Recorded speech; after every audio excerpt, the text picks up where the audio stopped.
And okay, Sarah, you good to, Yes. good to go? Tim, staff, good to go? Oh, excellent. So we are here at 11 o'clock, on October 1st, 2024 for a regular meeting of the Lake County Board of County Commissioners. We'll just start right in with the Pledge of Allegiance, and again, if we can make sure our phones are silenced.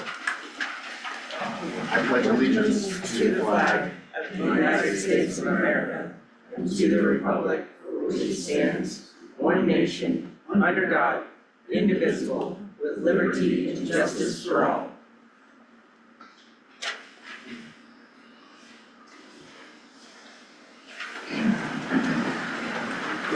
Thank you, everyone.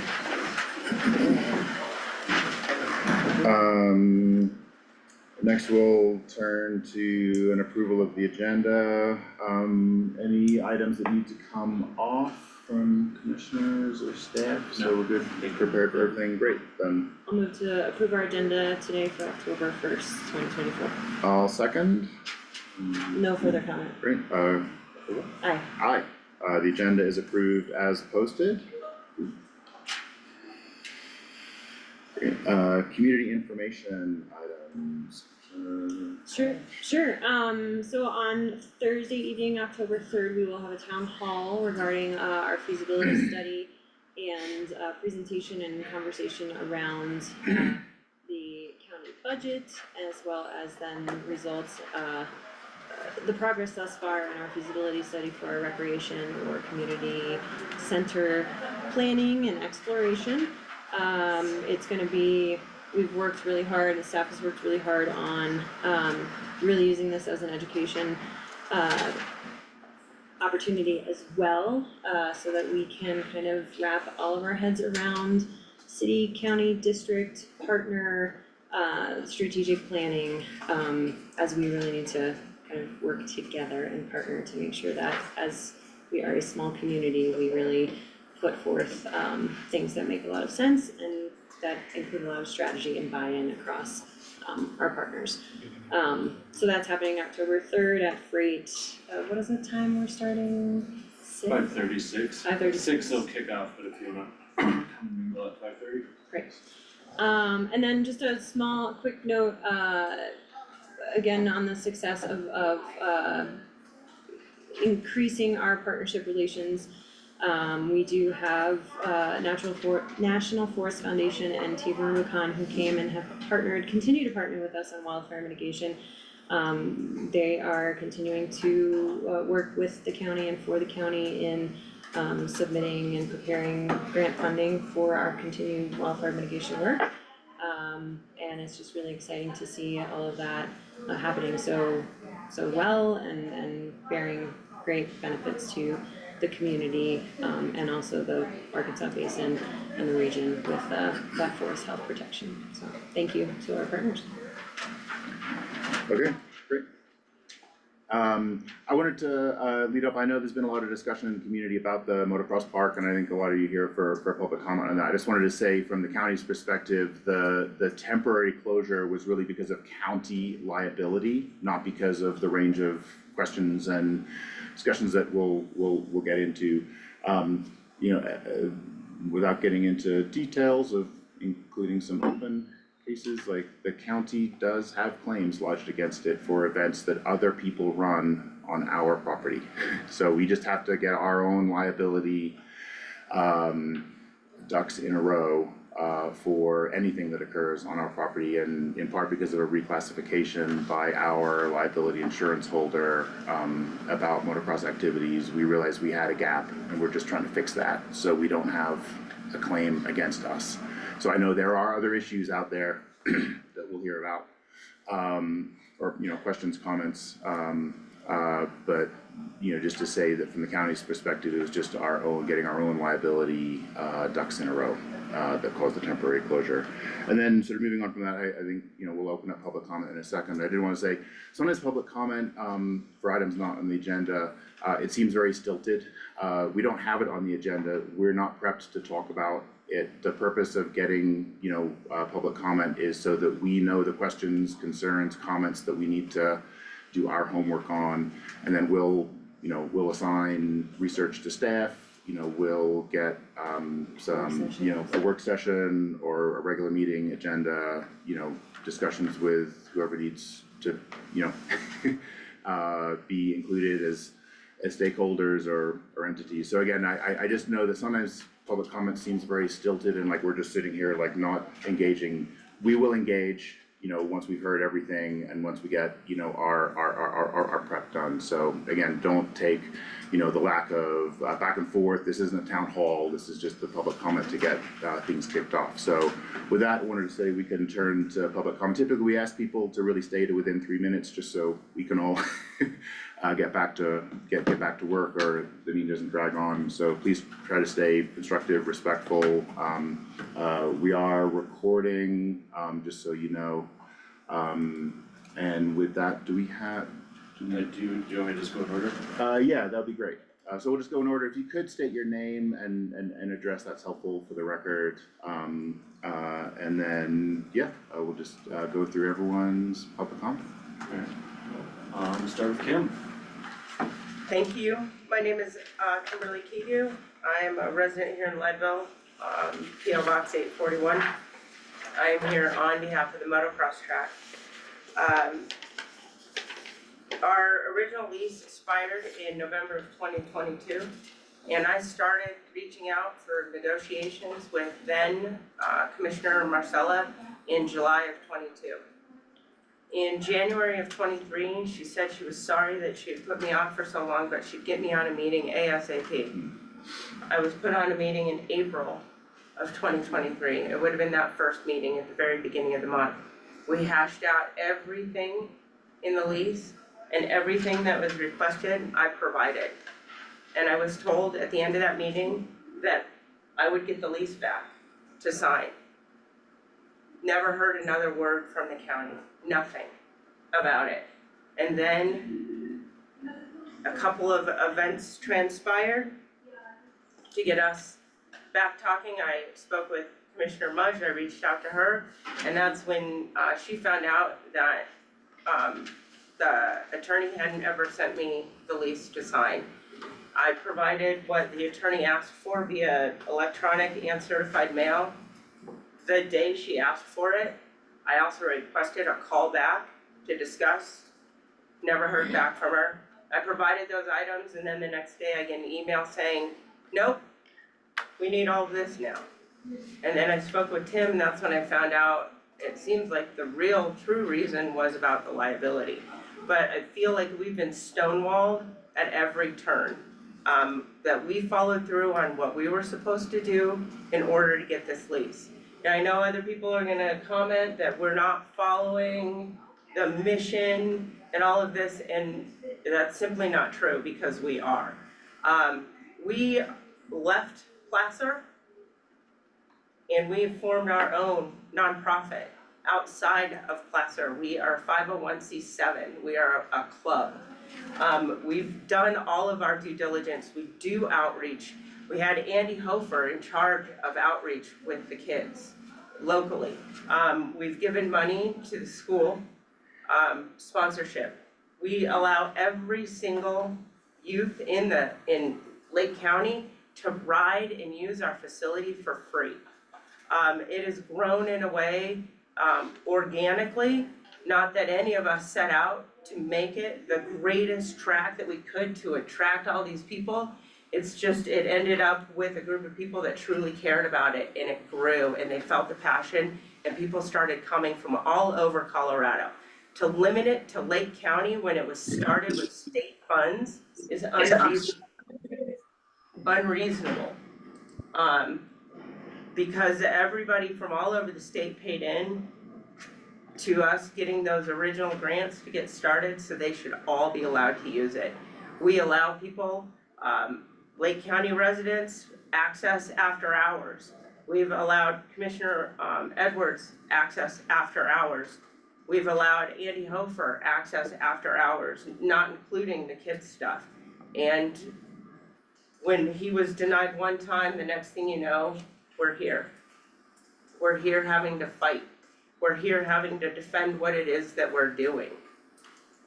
Our oversight, we have a board. We have a board. Here are some of the members right here. We have it. We don't need county oversight. That's why we stepped out of Placer, was to not have county oversight. So we want to get the lease signed and get the kids back out there primarily. I mean, they're the ones that are really being hurt because they can't ride. They can't access it, they can't ride. So I've provided, I believe, everything that Tim needed. And so in theory, I was told that we were only gonna be closed this past weekend. So I'm hoping that that still stands. Yeah. Thank you. Thank you. Nick, possibly? I'm Nick Drago. I do live in Summit County, PO Box 2216 in Frisco, Colorado. I would like to just state for the record, I've been volunteering at this track here in Lake County in Leadville for just over about 10 years. I have 6+ years of experience working in the power sports industry. And this outlet, and as Kim stated, how this has grown organically, the Colorado motocross community, the state abroad, loves this facility. It is an intermediate, we refer to it as a vet track, it is a very safe facility. Everyone on board in this board of directors pays very close attention to our guests. I would like to take a lot of pride in that because it means a lot to me to make sure if there is an injury, because I'm riddled with them from snowboarding, that we take care of our guests, so they will come back. And of course, obviously dodge any potential threat of a lawsuit. So we keep our hooks respectfully in our guests, making sure that everybody is acting accordingly and is safe. This facility, again, as Kim stated, hopefully will open this weekend, because it's a massive outlet for all ages, just the activity.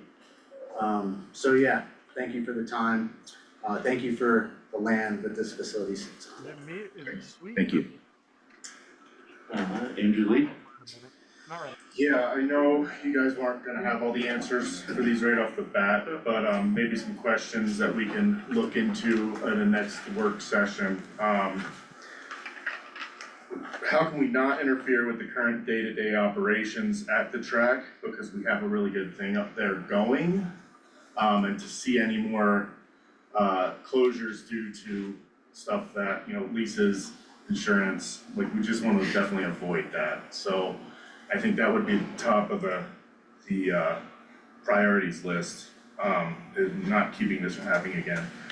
I understand there's some conflict about what the track is, how the track is accessible, who it's accessible to.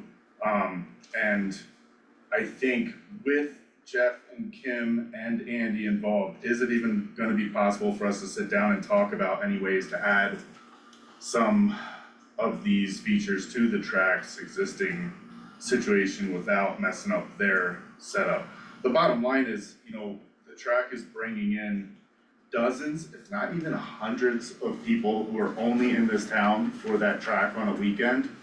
And when I take a step back and detach my emotion and my personal preferences from it, it's an asset to the county that we do not wanna see Jeff and Kim walk away from because we're placing unreasonable burdens on them. We also, everything can improve and get better. So if there's room for both of these situations to happen, I think that's what we would wanna ideally move towards. And it's not, might not happen in this room, but what the track brings to the county, I think needs to be preserved first and foremost. That's basically my bottom line. Yeah, thank you, Andrea. Greg? Greg Lobby, 130 St. Louis Avenue in Leadville.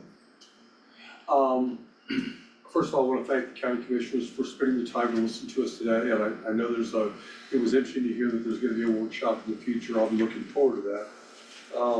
I wanna start by saying, this motocross track really has been an exceptional community resource for us. And I've watched over the years, I'm not a track guy, although I've ridden out there a few times. I'd much rather ride in the trees, but that's just me. Watching what Kim and Jeff have done, is really heartening, because their work ethic has just been incredible. And I couldn't have done it. I don't have the energy. but I just wanna start there. So I'd like to make sure as we consider in the future what road we're gonna go down for this track, and I do like some of the ideas that have been posed.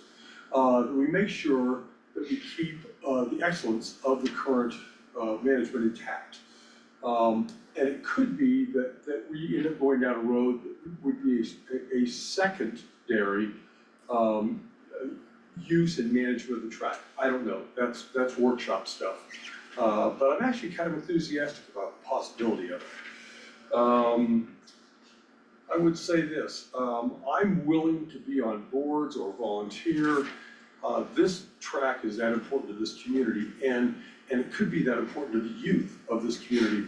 I raised my sons on dirt bikes. Best thing I ever did. It is such a family-oriented sport, and people don't understand that from the outside. It's okay, I get it.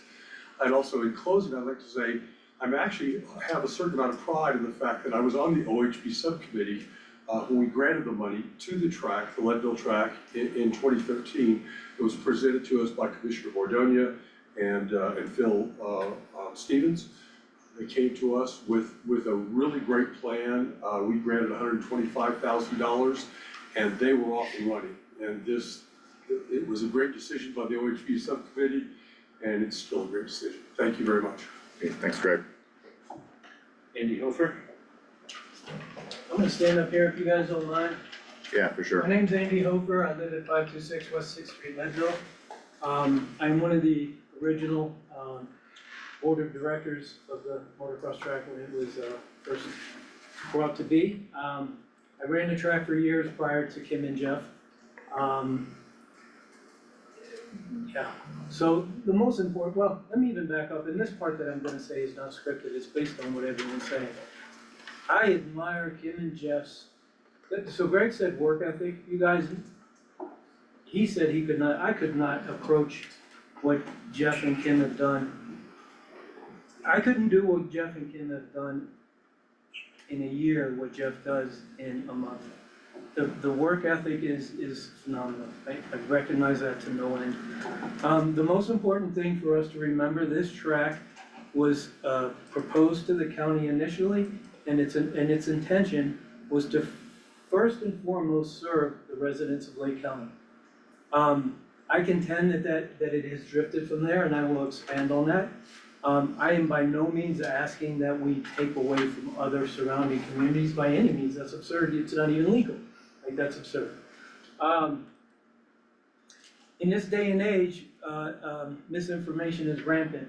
And unfortunately, that misinformation is frequently delivered. There was rumors spread that we were trying to close the track. You know what? The track is closed. It is closed 5 out of 7 days per week. If you are a Lake County school student and you are on summer break, you know what?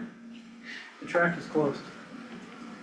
If you are a Lake County resident who works on the weekends, you know what? The track is closed. If you are a community member who is a beginner rider or an amateur rider, and you want to ride even on the weekends, you know what? Effectively, that track is closed.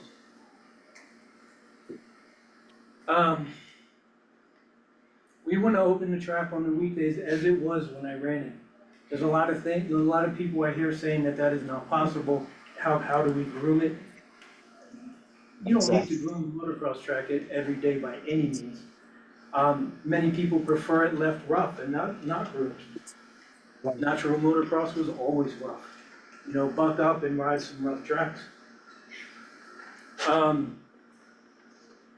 I asked the county commissioners to consider, you do not design a county recreation facility around a particular manager.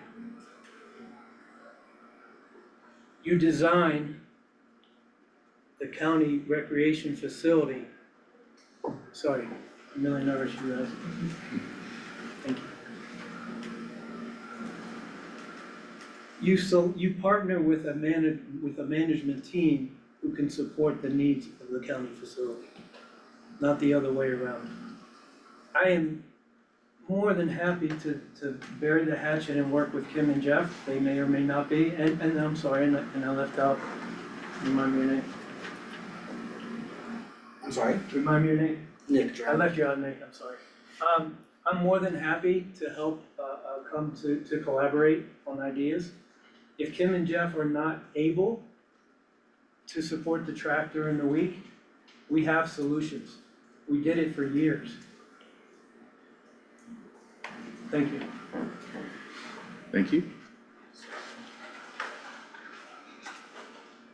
Tyson Thomas. My name's Tyson, I live at 1551 Mountain Pines Court. Just here to show my support to Jeff and Kim. I've been riding the track for almost 10 years now, and seeing what an amazing job they've done at the track is just, it's amazing. And I would say, commenting on the keeping it open 7 days a week is just not very realistic with the resources that they have. To be able to keep that track open 7 days a week means a lot of maintenance would have to go into that track. Who's riding 7 days a week? On days they do wanna prep it. And that just means more wear and tear on all the equipment out there, and would need a lot more manpower to be able to do that, and a lot more resources. And I think what they're doing has everybody's best interest at hand. I have 2 small children, we go there all the time, you know? I have nieces and nephews, friends with kids, and I have nothing but the best to say about Kim and Jeff, and I support what they're doing 100% and how they're doing it. And with Nick as a volunteer, I've gotten to know the 3 of them very well, and I just wanna be here and support for what you guys are doing, and thank you guys so much. Thank you. Matt Boney? Oh, sorry. I am Matt Booty, 1945 County Road 8. First off, I wanna start by thanking Kim and Jeff KU, you know, from all my heart for what they've done with the track. Yeah, I've been here my whole life, and I've been even back when Mark Gorman and, what's his name? The McNicholsons, we walked around that track and first chopped down trees and knocked stuff down, and, you know, the track didn't have any life though. No one was there that was passionate, that would take the time and effort to make it what it is, so that means like a lot. That's the organic part these guys have brought to the facility. I come from, you know, a late motocross career where I pretty much have ridden every track in the state, and so I'm not like opposed to like having a rough track or an unmaintained track. And I've ridden like say Erie track, that one's open 7 days a week. I don't think that having a track open 7 days a week is unattainable, but you're gonna need somebody there to be there, eyes on the ground all the time, like whenever that's happening, because otherwise it's much more dangerous if you just have people randomly showing up. And before, when we first opened, it was a membership fee for the year, or you would be able to buy a $20 gate fee, and I'm assuming it was all days of the week, but there wasn't anybody out there really to watch over people, and in a lot of ways that would make it a little less safe for if we don't have an actual hand at, and that's gonna be the difficult part I can see, is not finding the people to be able to man it. And as far as the track not being maintained throughout the week, that's not a problem. I mean, it seems like that's that comes with the territory. I do like the idea of maybe having another area set up for people who are a little more intimidated to get out on the you know, moderate vent track. And so I think in the beginning there was a lot more land allocated to the track, if I'm not mistaken, but because of possibly the power lines or something, or because of the fencing situation, it was downsized greatly. So I feel like there's a whole nother like area that probably could be used to facilitate more of like trails and for stuff that just kids wanna get out, and, you know, not all kids wanna get out on the track. It's very intimidating, even for kids that have been doing it for a bit, a lot of, even without any other people on there, you know, to go over some of these jumps. It's just, it takes some time to build that confidence. And that's another thing, is if you were bringing in like say full circle, it to me seems like not very feasible, like, cause you for one need quality equipment to make yourself as safe as possible, you need the quality gear, you need the quality oversight, somebody there to really kind of give them a little bit of help, you know, and if they need it, proper guidance but that's all something that falls on, I feel like parents and family, which it's sort of, that's what motocross has always been, is very much a family sport oriented deal, but I don't know, I think there's definitely options to make things a lot better and improve for more of the beginning type people. It would be great to see more people having that opportunity. It's just, I know that it takes a lot. It takes a lot of money, a lot of time, a lot of equipment to be as safe as you can. So that's all I got on that. Great, thank you. I believe that's everyone in the room, unless anyone else would like to make public comment, otherwise, Commissioner, you can go online. Is that good? Is everyone sat in the room? Okay. Yeah, we'll move to online. Amanda Kilfoyle?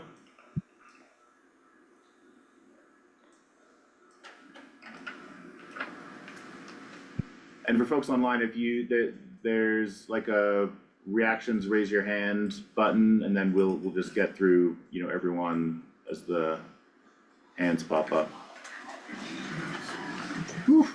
Okay. That shows our support. There's a raised hand. Okay. TNT. TNT. Hi, this is Tina Tansey. So I'm really sorry that the county actually dropped the ball again on things. My question is on that lease, it was up since November of 22. Why wasn't that brought out and addressed right then? Evidently they're running the track, and if the county wasn't named as a third party in the insurance for the people who took it over, it's like, how can you operate something that belongs to the county, but there is no indemnification holding you harmless? So before I would do anything, it's like, who allowed for this to become changed to Mount Elbert modal? Because there should have been a meeting held in front of the commissioners allowing this. So right now, it is a nonprofit corporation, but there is no articles of incorporation. You have no bylaws, you have no board of directors, no finances, and it's like, if this belongs to the county, where's the money going?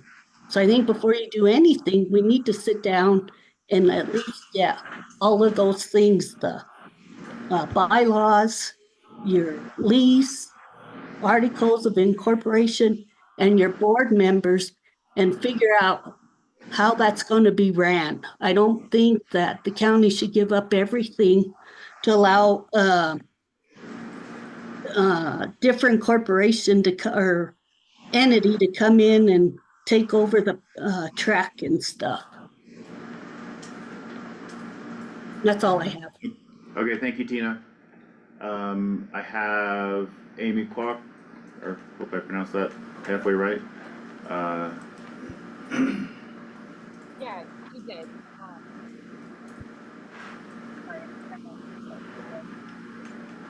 It's very, Yeah. it's very quiet, Amy. Or, sorry, try to speak up again, then maybe it'll be better. I apologize. Is that any better? I think that'll Yeah, a little better, yeah. Keep close to your mic. Yeah, I just wanted to pop in here and show my support. I've been involved with Leadville Motocross since like 2016. I run a girls group called Girls Ride 2, and they have been our biggest supporters. So I'm just here to speak to their ability to provide like a welcoming environment and like an inclusive one for a community. So I offer ride nights for women on the beginner and intermediate level, and Leadville has been our biggest supporter. The community of girls that's grown out of this track has been an incredible one. the majority of those girls come from the Leadville community and locally within 45 minutes to an hour. And yeah, the track I think is it's a safe, it's the best track for a newer rider and a less intimidating setting for my crew. And I also wanted to mention too, I'm involved in a nonprofit called Motodemption, where we get adaptive riders back on dirt bikes, and Leadville Motocross has also been a huge supporter of that, and the community behind Motodemption is pretty incredible. There's very few places that we'd be able to, or that would be able to host adaptive riders like that, and Leadville has made it a a possibility for that group as well. So I have nothing bad to say about Kim or Jeff or Leadville and the current operation. I think they're doing an amazing job, and I just wanted to show my support here. Great, thank you, Amy. Is there anyone else online who wants to make public comment, either on the? Office, Julie. Oh, I fixed my audio, if I may again. Is that Amanda requesting? Yes, yes. Okay, great, Amanda, go ahead. Hi, thank you, sorry. And then Justin, we see your hand raised and we'll come to you next. Thank you. I wanted to come in today and speak as frankly one of the riders at Leadville. I began riding track at Leadville. I find it to be one of the safest tracks out there. And I've grown with the sport to the point where it's our favorite track. Our kids learned how to ride at Leadville. Our 10 and 8-year-old, our 10-year-old hit her first jump on the main track. I've never found anything but open, accessible, kind people there. I find it to be the least intimidating track you could ever go to. We often find and look at Leadville days as private track days because you have such a wonderful crowd there. It's very different than a lot of other tracks. It has such a unique vibe to it that it's just sad that we couldn't be up there last weekend. And I just fully support Kim and everything they have done. I know there was some comments about availability. I have ridden at Leadville track on a Monday this summer. I've ridden it on many Tuesdays with Amy's group. I've ridden it on Thursdays. I've ridden it Saturdays and Sundays. We camp anywhere and everywhere up there and have for years. We just love this track. Thank you. Thanks, Amanda. When you mentioned your daughter hitting the first jump, there was a bunch of like friendly smiles and head nods in the room. So just wanted to let you know that because you couldn't see it. Thank you. Justin Williams, you are up. Yeah, I am also a rider, just calling in to support Leadville. I'm actually from Colorado Springs, but I do make the trek out there pretty often just because I do love the track so much. I am a local firefighter and EMT, and I would agree that that track is very safe. Every time I've been out there, there's people that are very friendly and they always have their eyes on the track to make sure that nobody's getting hurt or anything like that. Everybody that I talk to here in southern Colorado, they say that that's the best track in the entire state. When I go up there, I do run into professional dirt bike riders that are from out of state as well, and they would agree that this is probably the best track in Colorado. So again, I attest to everything that they do there. I've actually had them offer to postpone my payment because I drove so far and I didn't have cash on me. Luckily, my friend was able to loan me the money, but they were willing to give me an IOU. So just to show how friendly everyone is there, Yeah. Great, thank you, Justin. I see Mike with hand raised and then Nicole Sandoval. So we'll go to Mike and then Nicole, you'll be up next. Awesome. Can you guys hear me? Yeah, loud and clear. Awesome. My name is Michael Jackson. I go by MJ. I live in Castle Rock, Colorado. Me and my family have been going up to Leadville just this past year. And I just want to piggyback on what the previous gentleman just said about it being the best track. There's a reason why it's the best track. So we have 2 tracks out here. They're called IMI and RAM. They're the only tracks that are open that I know of 6 to 7 days a week, and they're absolute garbage. And the reason why they're garbage is because they're not maintained, and we actually call IMI I am dry, and it's like extremely dangerous. I heard Andy say something about, you don't have to maintain the track every day. Well, then guess what? That just takes away from all of us down here coming up there. There's zero, like no point whatsoever making a 2.5 hour drive up there, and not only that, all these locals down here that ride in the hundreds, if not thousands. We also support the local community at Leadville too. So it brings in a ton of revenue for the city. In fact, all my kids ride free at the track as well. I don't know any track down here where my kids can ride free. And then on the other item, as far as like how far the jumps or how big the jumps are, my 7-year-old son has gone around that track on a 50. So, all the tracks are rollable. You don't have to shorten them or make it like easier for beginners. And then if you do that, then where do those guys that get better go? I think making alterations to the track or having it open more than what it is, which I'd love for it to be open. Don't get me wrong, but if you do that, it's going to put a lot of pressure on those maintaining it, and then the track's just going to be another track out here in Colorado. That's all I have to say.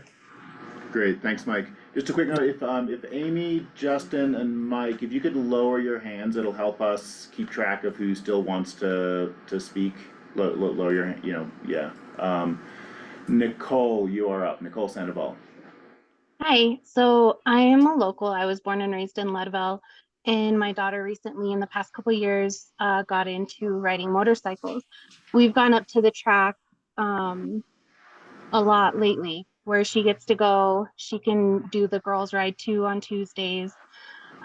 She's 11 years old, so it's good to go in and people are helpful and they help her learn new skills, and it's a safe place, I feel, for her to learn to ride.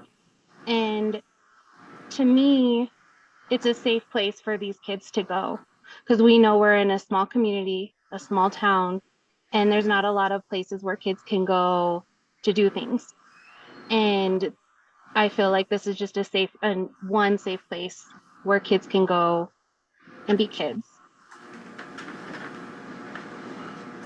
Great. Okay, thanks, Nicole. There are a lot of other people online. Does anyone else want to make public comment? I'm not seeing any hands raised. We also did capture some comments in the chat, just so people know. Wayne, Hey, Mr. Lenhard, do you have Meredith? Can you send her to school-based health?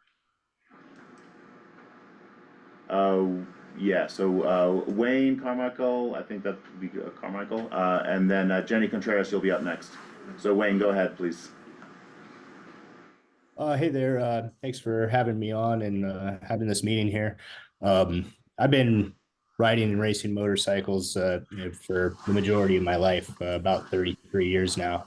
And as someone who lives on the Front Range, I really appreciate that you guys have this facility to come up and ride.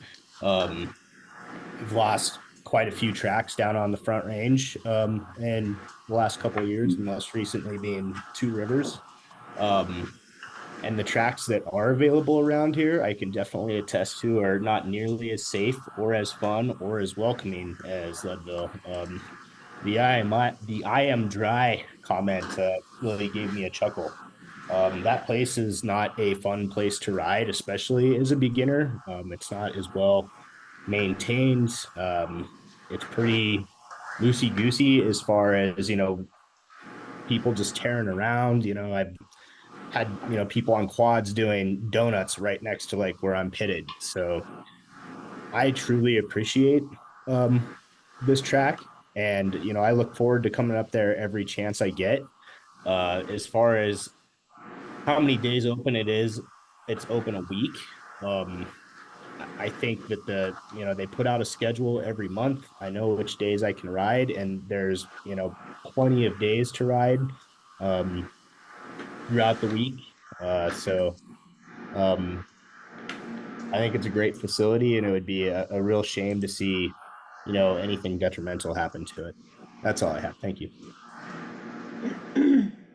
Great, thank you, Wayne. Jenny Contreras, you're up. Hi, so I live in Aspen, Colorado, and gosh, I think I had a dirt bike for maybe it was like 12 years, and at 45, I got back on a bike, and Leadville was by far my favorite track. My son and I, who I guess at the time he was 15, and we would make that trek over 3 to 4 times a week.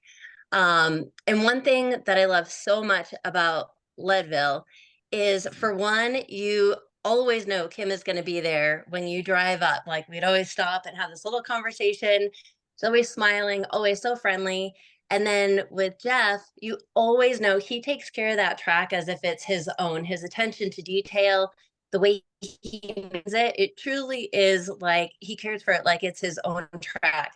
And I think one thing that makes Leadville so special, that's one thing we've always said, is there's something about that track that's just so special. And I think it is, Kim and Jeff, Nick, when he's there. But there's something so special about the track. And part of what makes it special is that it is not open 7 days a week. Because of that, that when you show up, the dirt is always good. That's one thing that everybody talks about, is that Leadville is some of the best dirt in Colorado. We also call IMI dry MI. And one thing that's such a disappointment at that track is that it isn't maintained. And because of that, it's also very dangerous. My son has never gotten hurt at Leadville. He's gotten hurt a lot at over at IMI. But there's one other track that isn't open all the time, and when they are open, everybody wants to go because the dirt's going to be good, and it's just a special opportunity to be able to go. So I think at Leadville, the fact that it isn't open all the time, that it's managed so great, that the staff is so incredible, are just a few of the things that make that track so special. And even the town itself, it's because of that track that we always look forward to going to certain restaurants there, that when we have the opportunity to camp there, it's just so fun and exciting. And it's all, the center of it for us is that track and the people there. I think that's all I've got to say. Okay, great. Thank you, Jenny Contreras. I see Richard's iPhone, and then John Zammit will be up next after that. Richard, if you could state your full name and location, that'd be great when you start your public comment.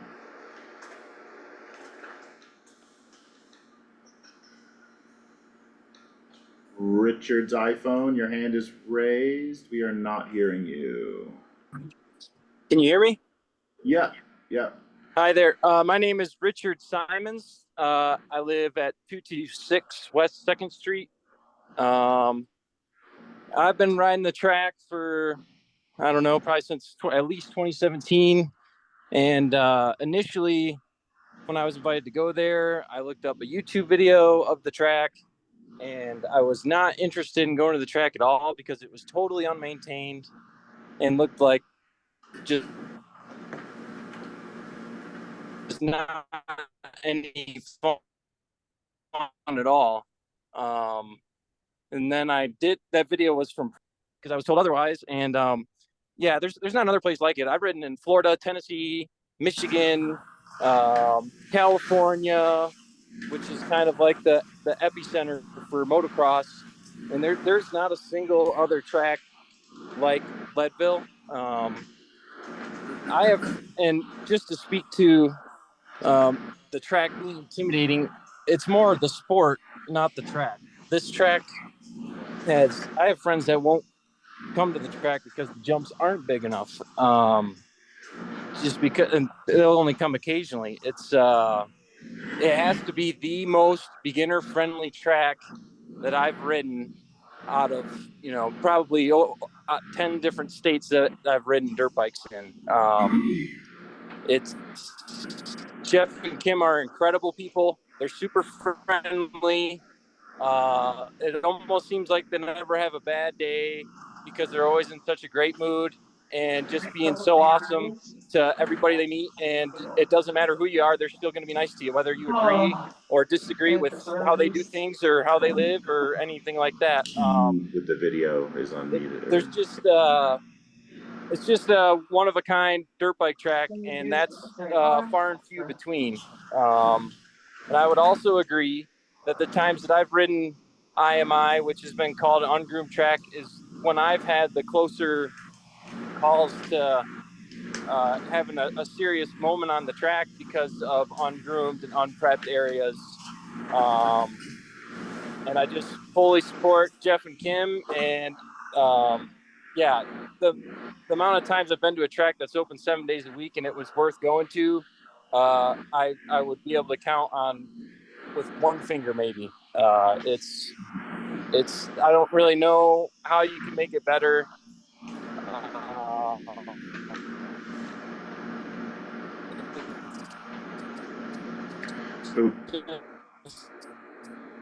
It's an awesome Richard, we're place to losing. be. It never feel like you're gonna get run over. People are always super cautious of beginners and kids on dirt bikes. There's never you never see somebody out there that's thinking they're it's everybody recognizes what it is. It's not like it's just such a safe environment to learn how to ride dirt bikes. You can ride over every single jump, which you can't say about other tracks without it becoming a hazard. Yeah, the track's just incredible. I can almost say that I moved to Leadville and bought a house because of the dirt bike track. It's just that awesome. Yeah, that's all I have to say. Okay. Thanks, Richard. Thank you. Oh, Can I share just point of order? please. Okay, we maybe should have started this not anticipating so much public comment and kept our public comment to about 30 minutes, but I just want to suggest that maybe, to move things along, we've got a lot of clear feedback, and I think there's a lot of notes to take to go back to a conversation and a work session. I just wanna offer, for those of you who still might want to speak, if we might just, offer a supportive comment or echoing, don't necessarily echo comments made, but offer that support or other unique insight that we might not have already heard. And we will have other times, either in work sessions or group meetings or regular meetings for more input from y'all, for sure. Maybe can I add a few things that could wrap this up? Yes. It seems like a common theme. Can you just state your My name is name? Jeff Tigu. I live in Leadville, PO Box 841. It seems like a common theme here is the amount of time that the track is open, and there are lots of reasons that we limit the amount of time that the track is open. One of them is there's some noise that people can hear in neighborhoods around the track. So it's nice to have a little bit of a break for the community as far as noise. Second to that, everyone's speaking of all the maintenance. We all work full-time jobs and there's a very small window of time to do maintenance. It takes a lot of work outside of open hours to keep things the way everyone is mentioning that they are. In regards to people riding on the track, we have worked with all the locals, and there's been endless amount of people that ride the track during our open hours. It's just done through more of an organized fashion. They get a hold of Kim or I, and we allow them access to the track unmaintained. And I'm fully on board with that, and I recognize that locals and beginners and people that are stressed out about riding around other people and stuff should have access to the track. We already have a system for that we've been doing since 2022, 2021, I think, shortly after COVID. So there's lots of misconceptions about the access to the track. I don't wanna name a bunch of families, cause they might not want to be outed as some of the people that take advantage of that, being, that they're riding after our hours and stuff like that, but we already have, it's all very let people do that. So it's a lie that the track isn't available 7 days a week. So I don't know if that clears up, it seems like that's kind of a hot button issue with the track. That's all, I don't know. Okay, thanks. Kind of brain dead. That's good. And like we said, this is not the end of the discussion, so. For folks still with their hands up, do you feel like your comments have been adequately covered with the comments you've had over the last 45 minutes or so? And also add that we are capturing stuff in the chat too. And thanks, Sarah. Kept seeming like we were at the end. Alright, I'm not seeing anyone unmuting, so I think we'll call good. I just wanted to say, I mean, just thank you everyone for taking time out of a workday and just your time in general to help us educate ourselves on what we need to be paying attention to. So thanks everyone. Thank you, Commissioner. Yeah. Thank you. Thank you. And yeah, I mean, we're gonna go into our regular agenda items now. We can take a little break for people who don't wanna stay and for our whole meeting. And Okay. Tim and Thank you. Chris. Thank you all. No, just- I'll call you a second. Okay, After this. thank you. Alright. It's whatever, it's just, I Yeah. appreciate that, Yeah. thank you. I appreciate your time, everyone, thank you very much.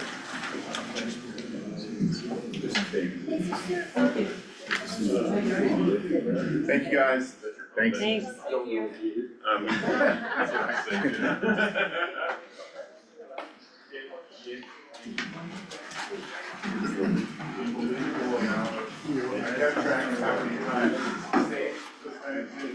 Best track was mentioned.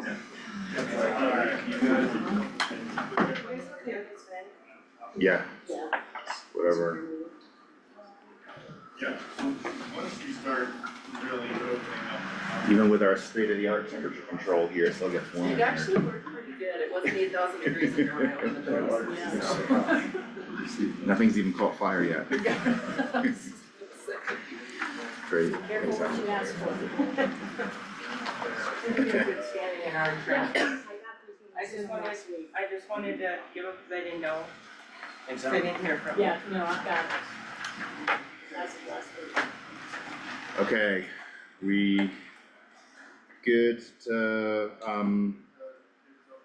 and sorry, just to say clearly for folks online, that wraps up public comment. So we're gonna go into our first agenda item, which is discussion of the dedication of the stage and rail trail. And I think Tim, you were gonna, you're listed as leading off. Yes, with Alan. There we go.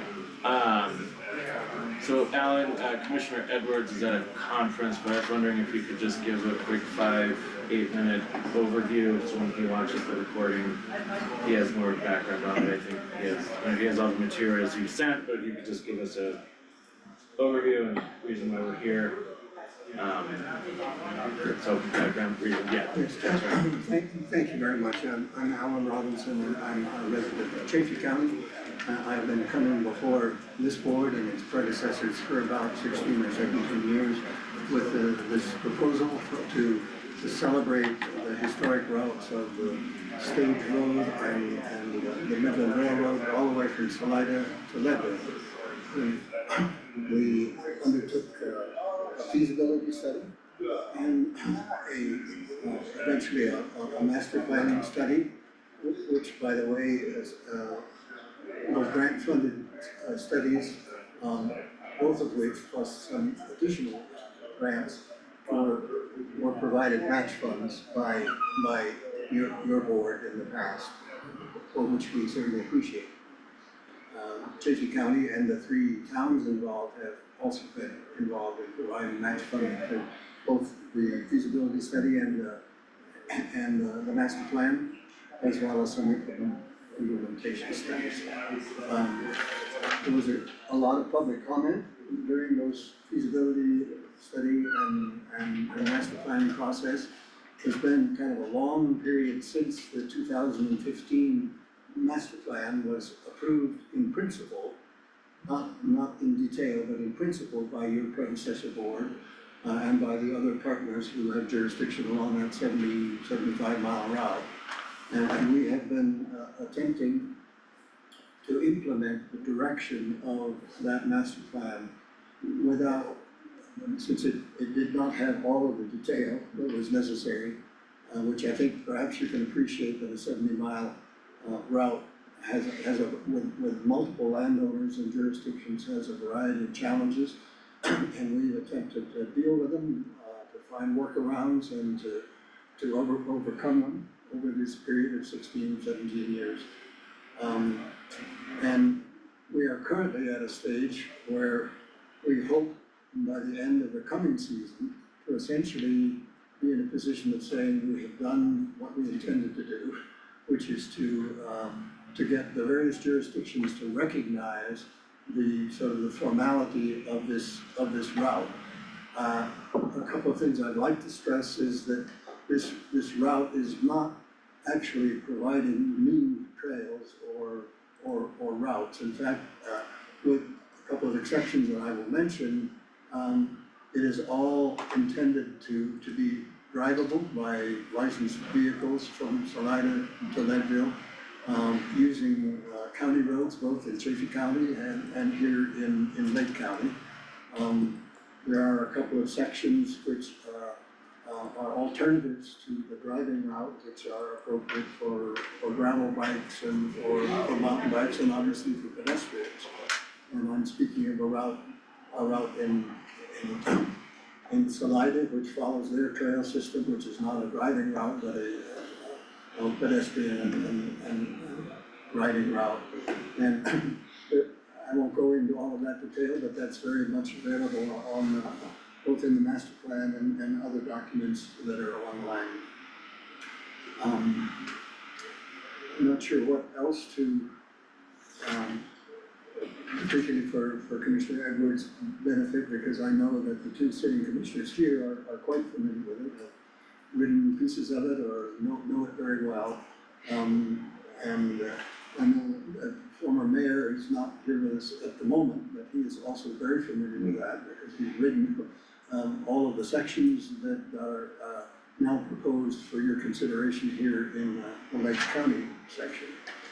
And I will mention that particularly Mayor, as former Mayor Lobby was, and his council was very supportive and has been consistently, he and previous councils of Leadville have been very supportive. So we appreciate that, but it's been a partnership effort all the way along, and I'm getting a bit old in the tooth and hoping that by the end of this, coming season, which we have obtained funds from you, and my purpose today is not to really clarify the funding issue, but I do want to just point out that we have worked with Tim and with you to get the approximately $20,000 in funding that we need to bring this essentially to the end of 2025.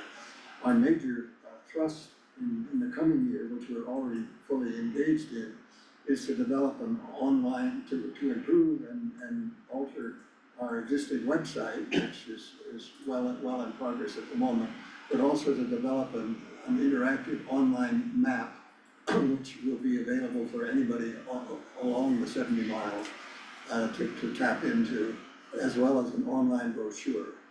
And we also hope to do some trailhead advertising and signage, but we're not quite certain of our funding issues for that. So that really brings me to today. If Tim, you think we've done enough, that as the two commissioners here today are aware that our project, and I do need to back up and point out, as you well know, but for Commissioner Edwards, that our project is sponsored by the Greater Arkansas River Nature Association. We are not a standalone project. We have been, for all of our existence, we have been sponsored by a 501c3, which is Garna. Mm-hmm. So I should always say that it's a Garna Stage and Rail project, but it turns out that I'm the guy that kind of has done this for the 16, 17 years that we've been working on it.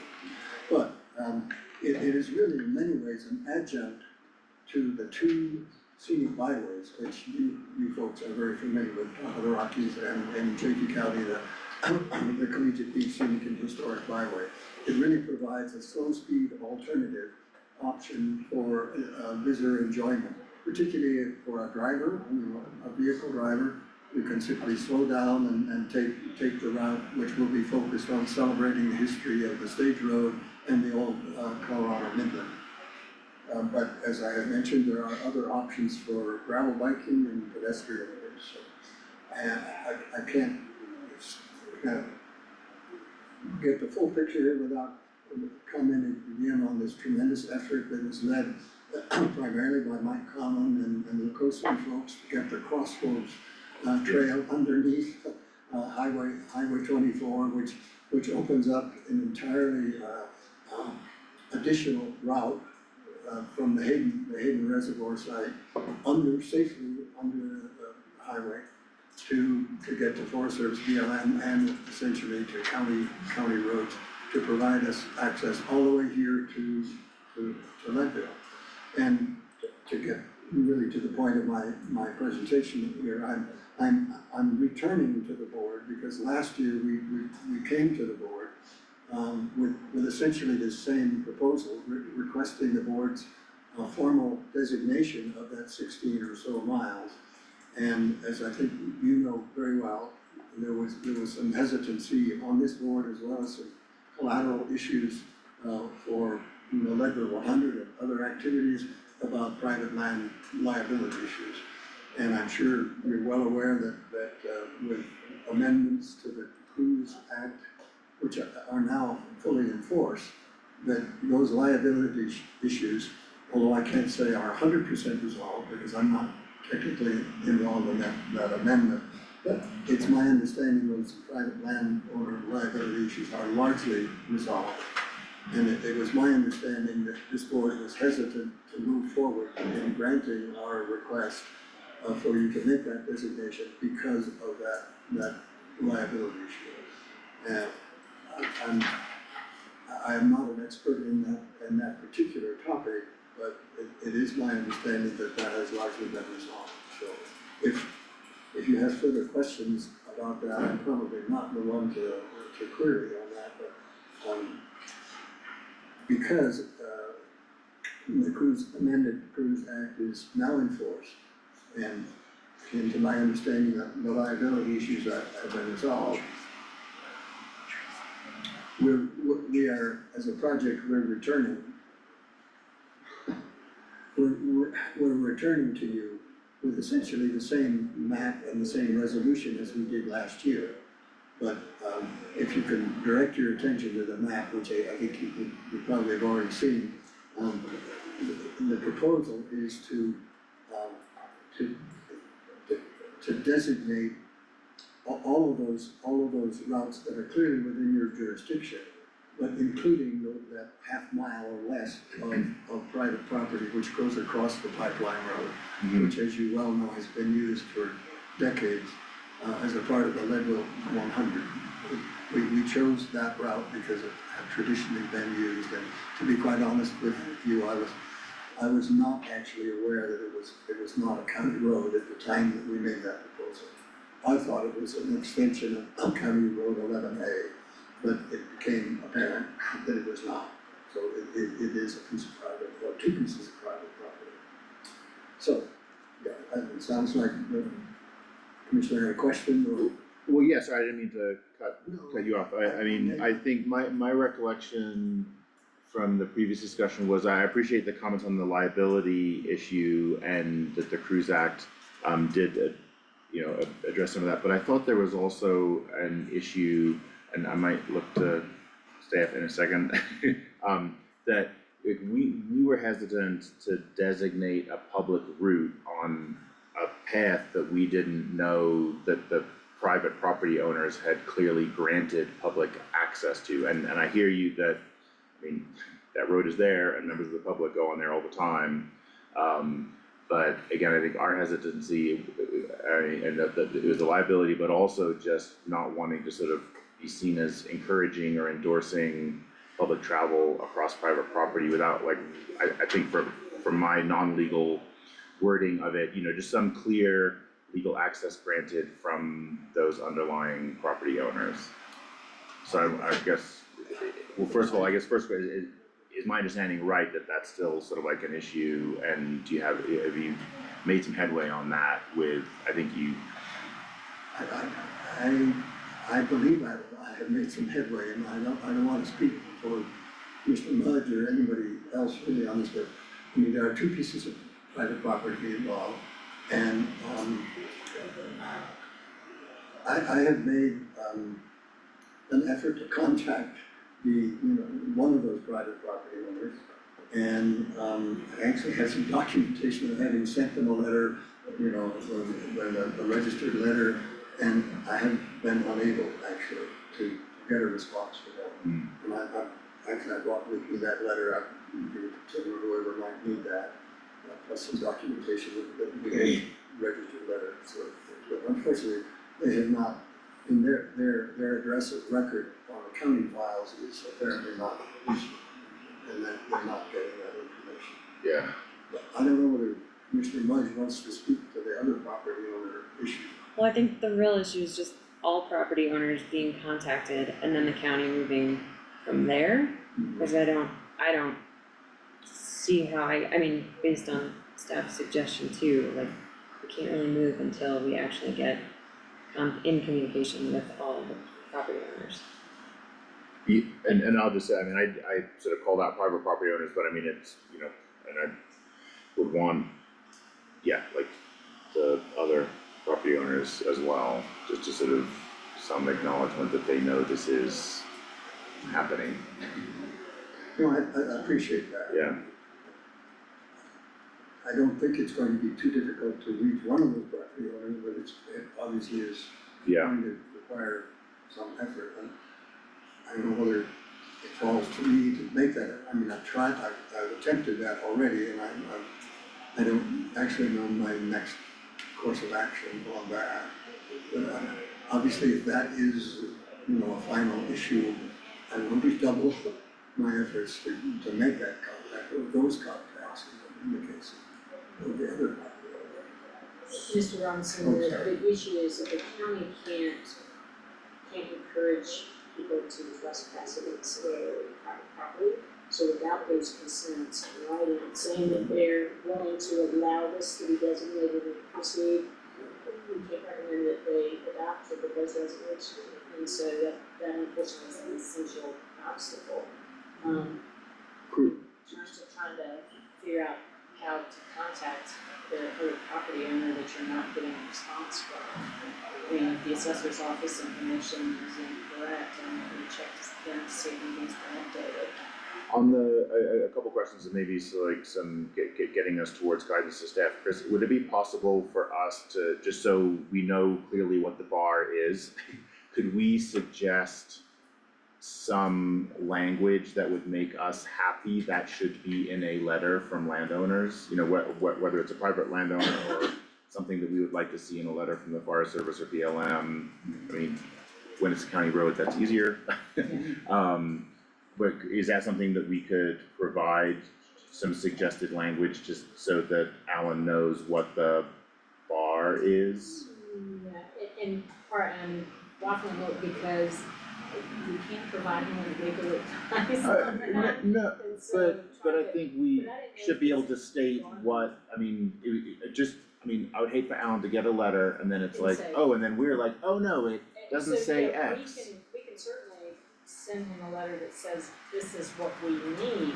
Yeah, But in like terms of preparing. but surely we could say what elements it would need to address or something. I mean, again, I think we just have to provide some indication of what would be an acceptable letter, otherwise we're gonna go round and round on this. I'm happy to help with that. I get that we can't draft the whole letter, but I think we should say what the bar is. Well, and it's just, the bar is, we need something in writing from all the landowners who go crossover saying that they're consenting to that access.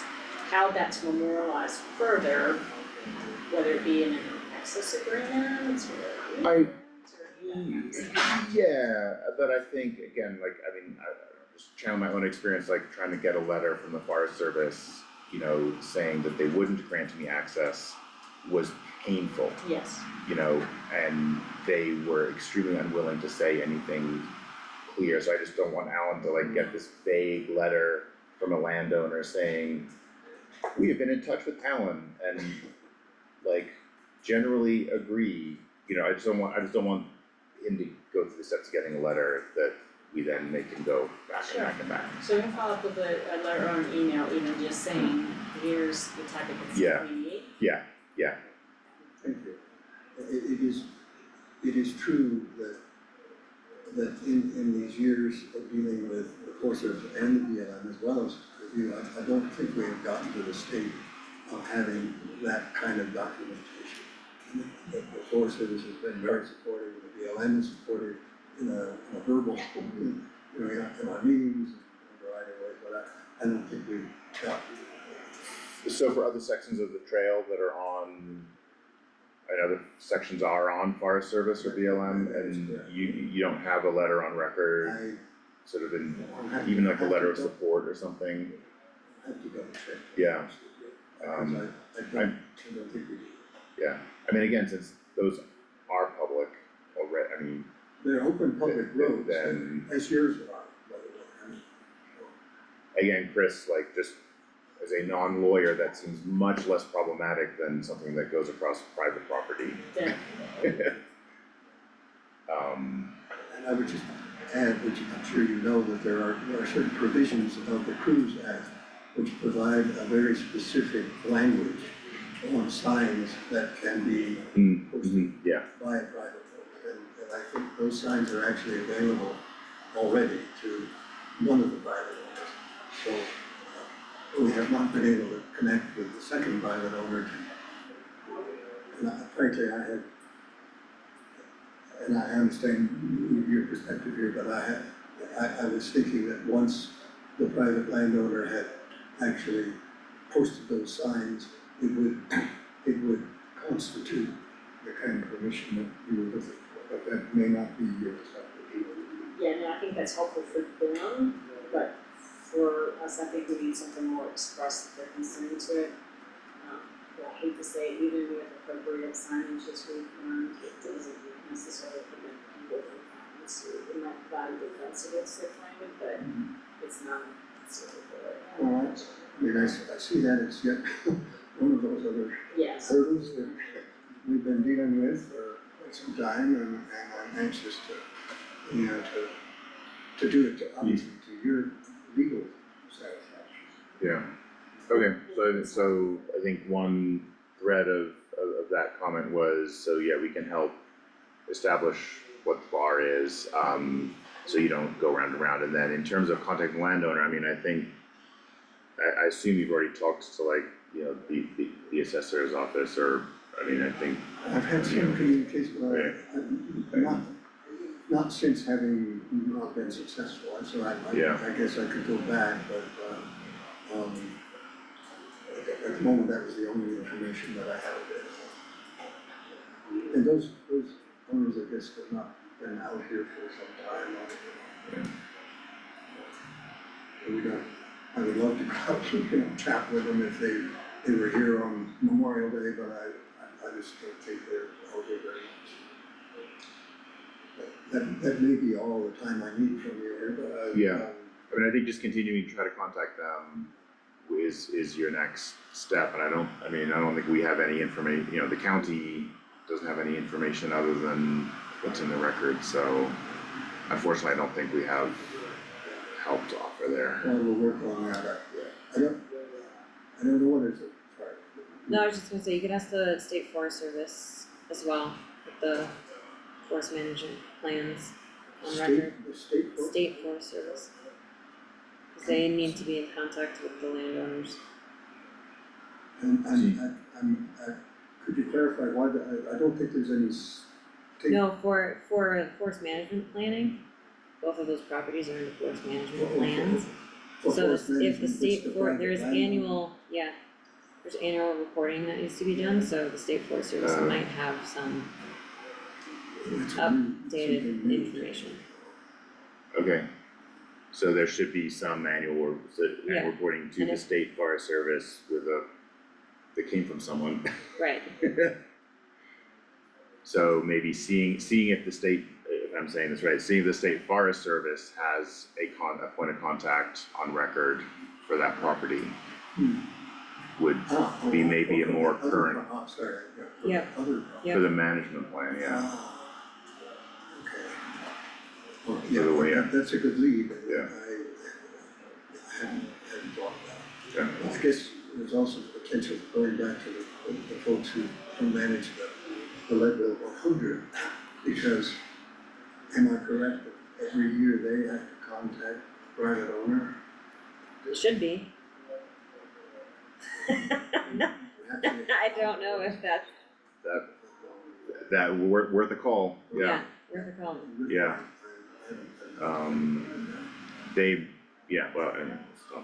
I don't, for that guidance and all of that, I don't know whether it's an appropriate question, but do I get a sense from the commissioners that other than resolving that issue, that you are still supportive of us moving ahead and eventually solve those kinds of problems, that you are inclined to make this formal resignation?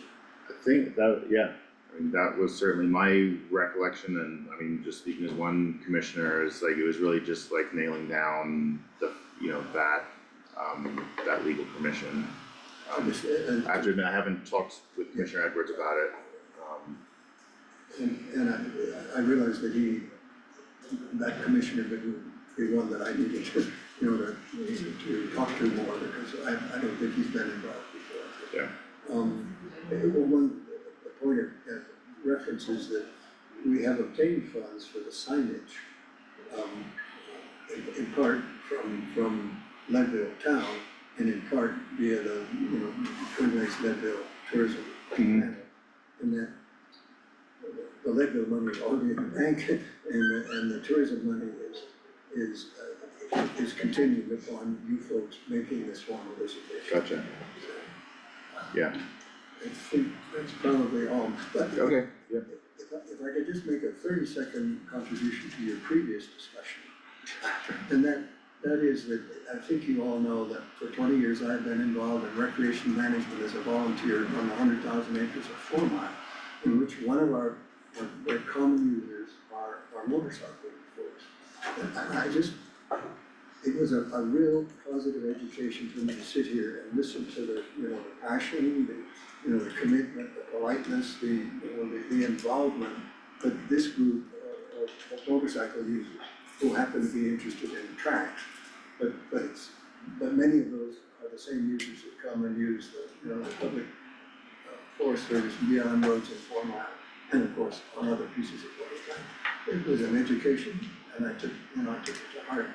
It was a good exposure to a community that I don't know as much as I should. Yeah. You don't have to put that into the record. Yeah. And I didn't wanna take up extra time during their public comment. It was an important session for me as well. Great, thanks. Okay. And thanks, Alan. Yes. I think we've exchanged emails. I don't wanna hold you up at the Forest Service that could help. You know who JT or Kelly. Yeah, I mean, you got I'll send it to him. Thanks, Alan. Okay, thank you. I was just gonna say, we're gonna try to find 1 or 2 contacts at the State Forest Service to pass on to you, that might be a place to start. Okay. Thank you. Okay. Agenda item number 2, presentation and discussion of bids to replace the tennis courts at Huck Finn Park.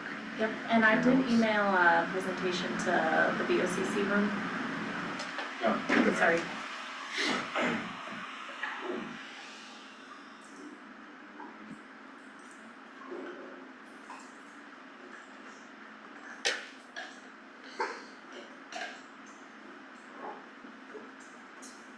Is it the, oh yeah, there we go.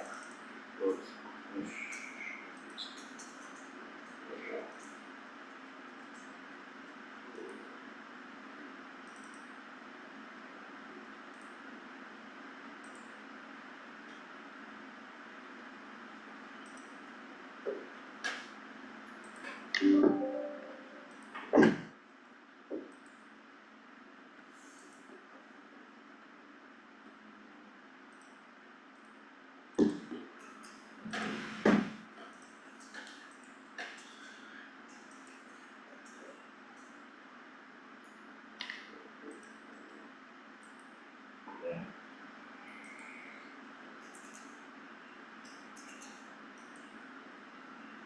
I just put a quick presentation together, it's nothing long, it's 7 slides, but just with like some of the key points, things that we've been talking about, and some ways we're trying to move forward, and some probably bigger discussions that we need to have, so you can go to the next slide too.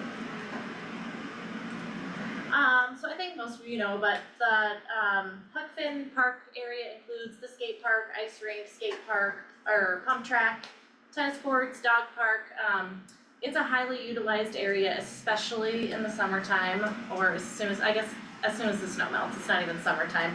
We see people out there shoveling the skate park. We've got the amazing pump track now.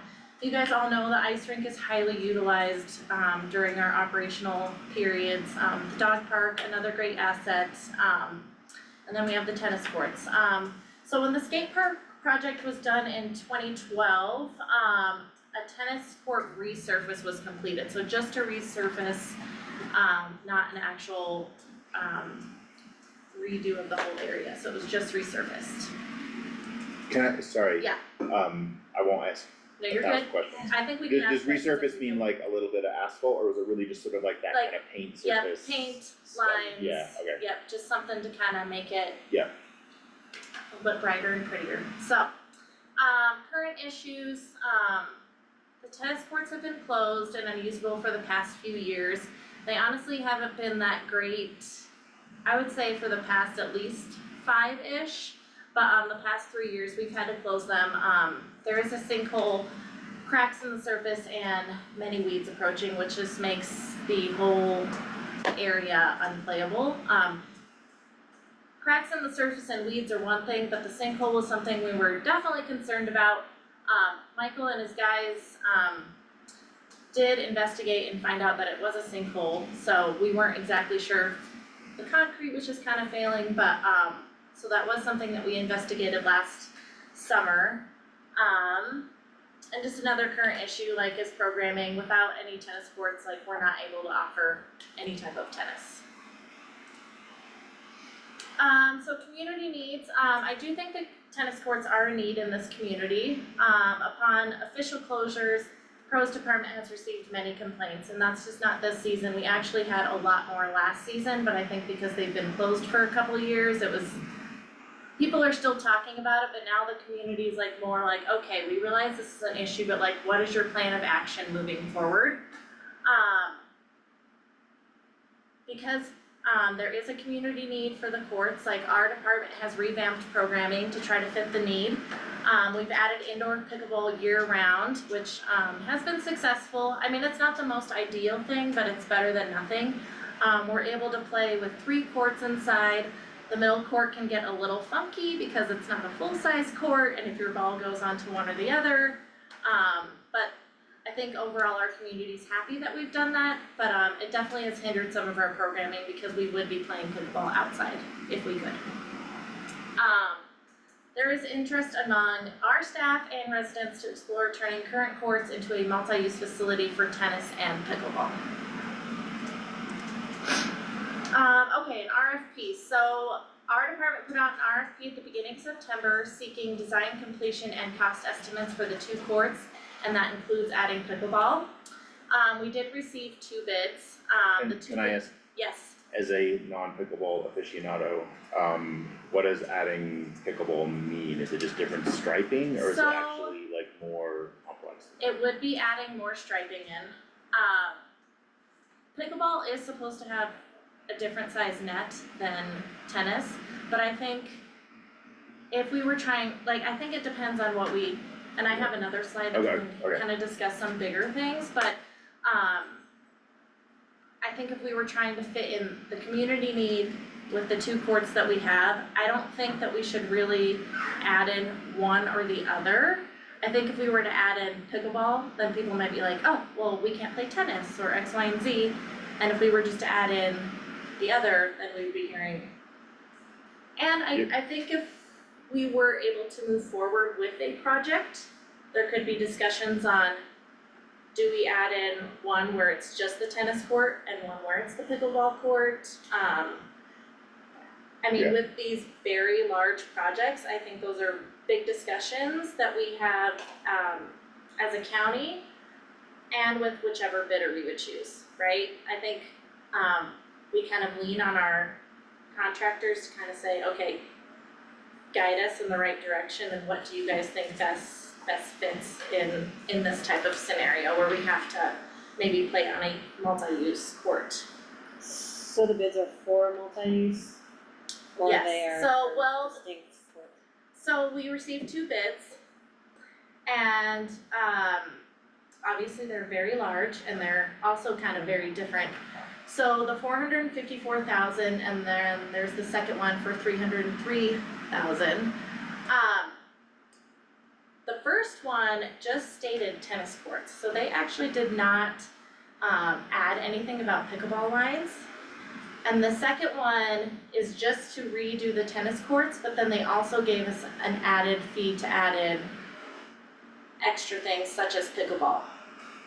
Okay, but they're all going down sort of structurally enough to fix the sinkhole issue? Yes. Yeah. Yep, so with these 2 large numbers, this would be a complete and total overhaul rebuild of the facility. So that would include taking down and putting up new fencing, soil testing. So in reading more about both of the RFPs, they both talked about some engineering and soil testing. And one of them had actually mentioned that if your soil is contaminated, that could be the reason for sinkholes and cracking. So I do think that would be something we'd wanna move forward with, just since those are big issues that we're seeing right now. And then making it ADA accessible. And then the courts would be replaced with new post-tension concrete slabs, which are the most current up-to-date courts that are the industry standard. One thing we did really try to emphasize on is the climate that we live in. And we did have one of the bidders that came up and did a walkthrough, and he listed a bunch of communities that they have worked with that are similar to us. So I thought that was really nice. New courts could last up to 50 years with basic maintenance every 7 years, so.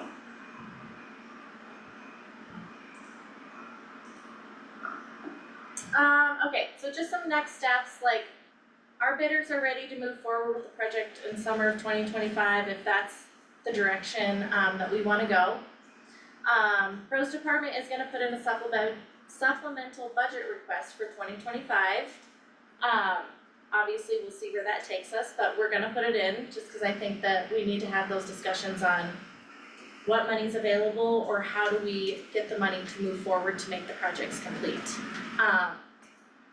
And then just some items kind of on the table, we have been having some discussions on kind of relocating our facilities all into one place.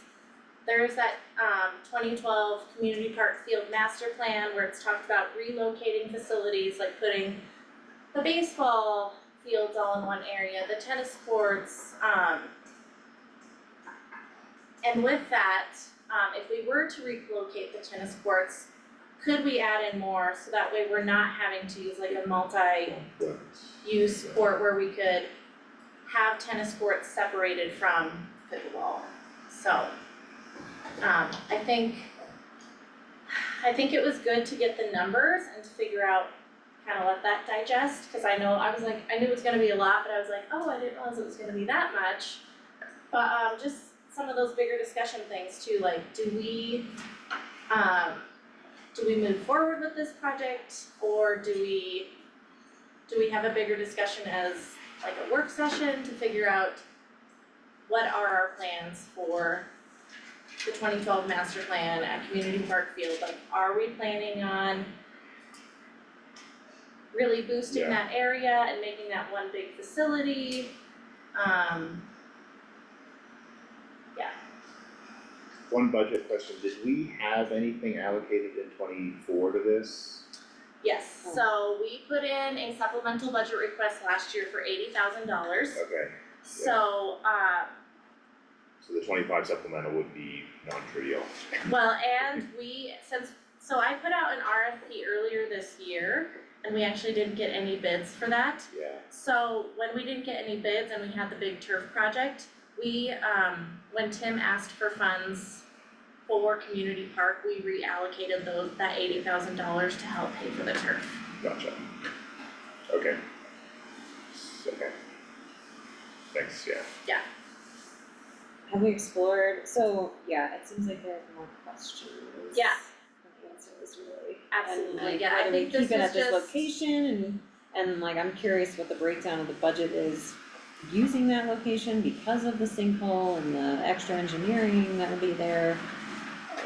I think it's worth a conversation of relocating, and then, you know, knowing some of the other things that are up in the air that will impact our budget. That is a Yeah. huge number. No, it's a very big Yeah. number, and I think right now today, the whole purpose of this was just to kind of present to you the big picture, like, okay, here's the current problems, here's what we're hearing for the community. Here's some options, like here's the RFP and the bidders and all this, but like here's the bigger discussion of Yeah. talks that we've had, and they've been talks that we've been having for a long time, you know? Yeah.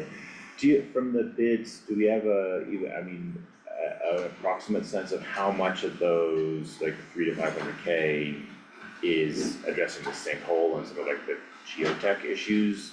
Or where I'm getting at is like, how, do we have any guess of what we would save if we went to a like flatter, better known area? Right, no, we don't have Okay, that, it wasn't broken down too much. well, and so one of them was broken down a little bit more into numbers, and the other was just kind of listing, okay, here's X, Y, and Z. So those are questions we can definitely ask. I'd be curious if we could get that from the bidders, cause it would be good to know, like, is it 50-50 that addressing the sinkhole versus like, you know, like what would the concrete slabs and the new fencing be on, if it be prepared, clean, Right, you know, flat surface, yep, or some question like that, yeah, no, right? absolutely. Yeah. And then not having jumped into like courts or those kinds of rec facilities, I don't really know what the current climate is of possible alternative funding opportunities. Have you guys explored that? So we haven't yet, Yeah. like, I mean, I think if we, like I said, we're gonna put in the supplemental budget, but we realize like we're probably not gonna get approved for a full 400,000, and we are Right. ready to look at other funding options, grants, just see what's out there to help us pay for such a large project.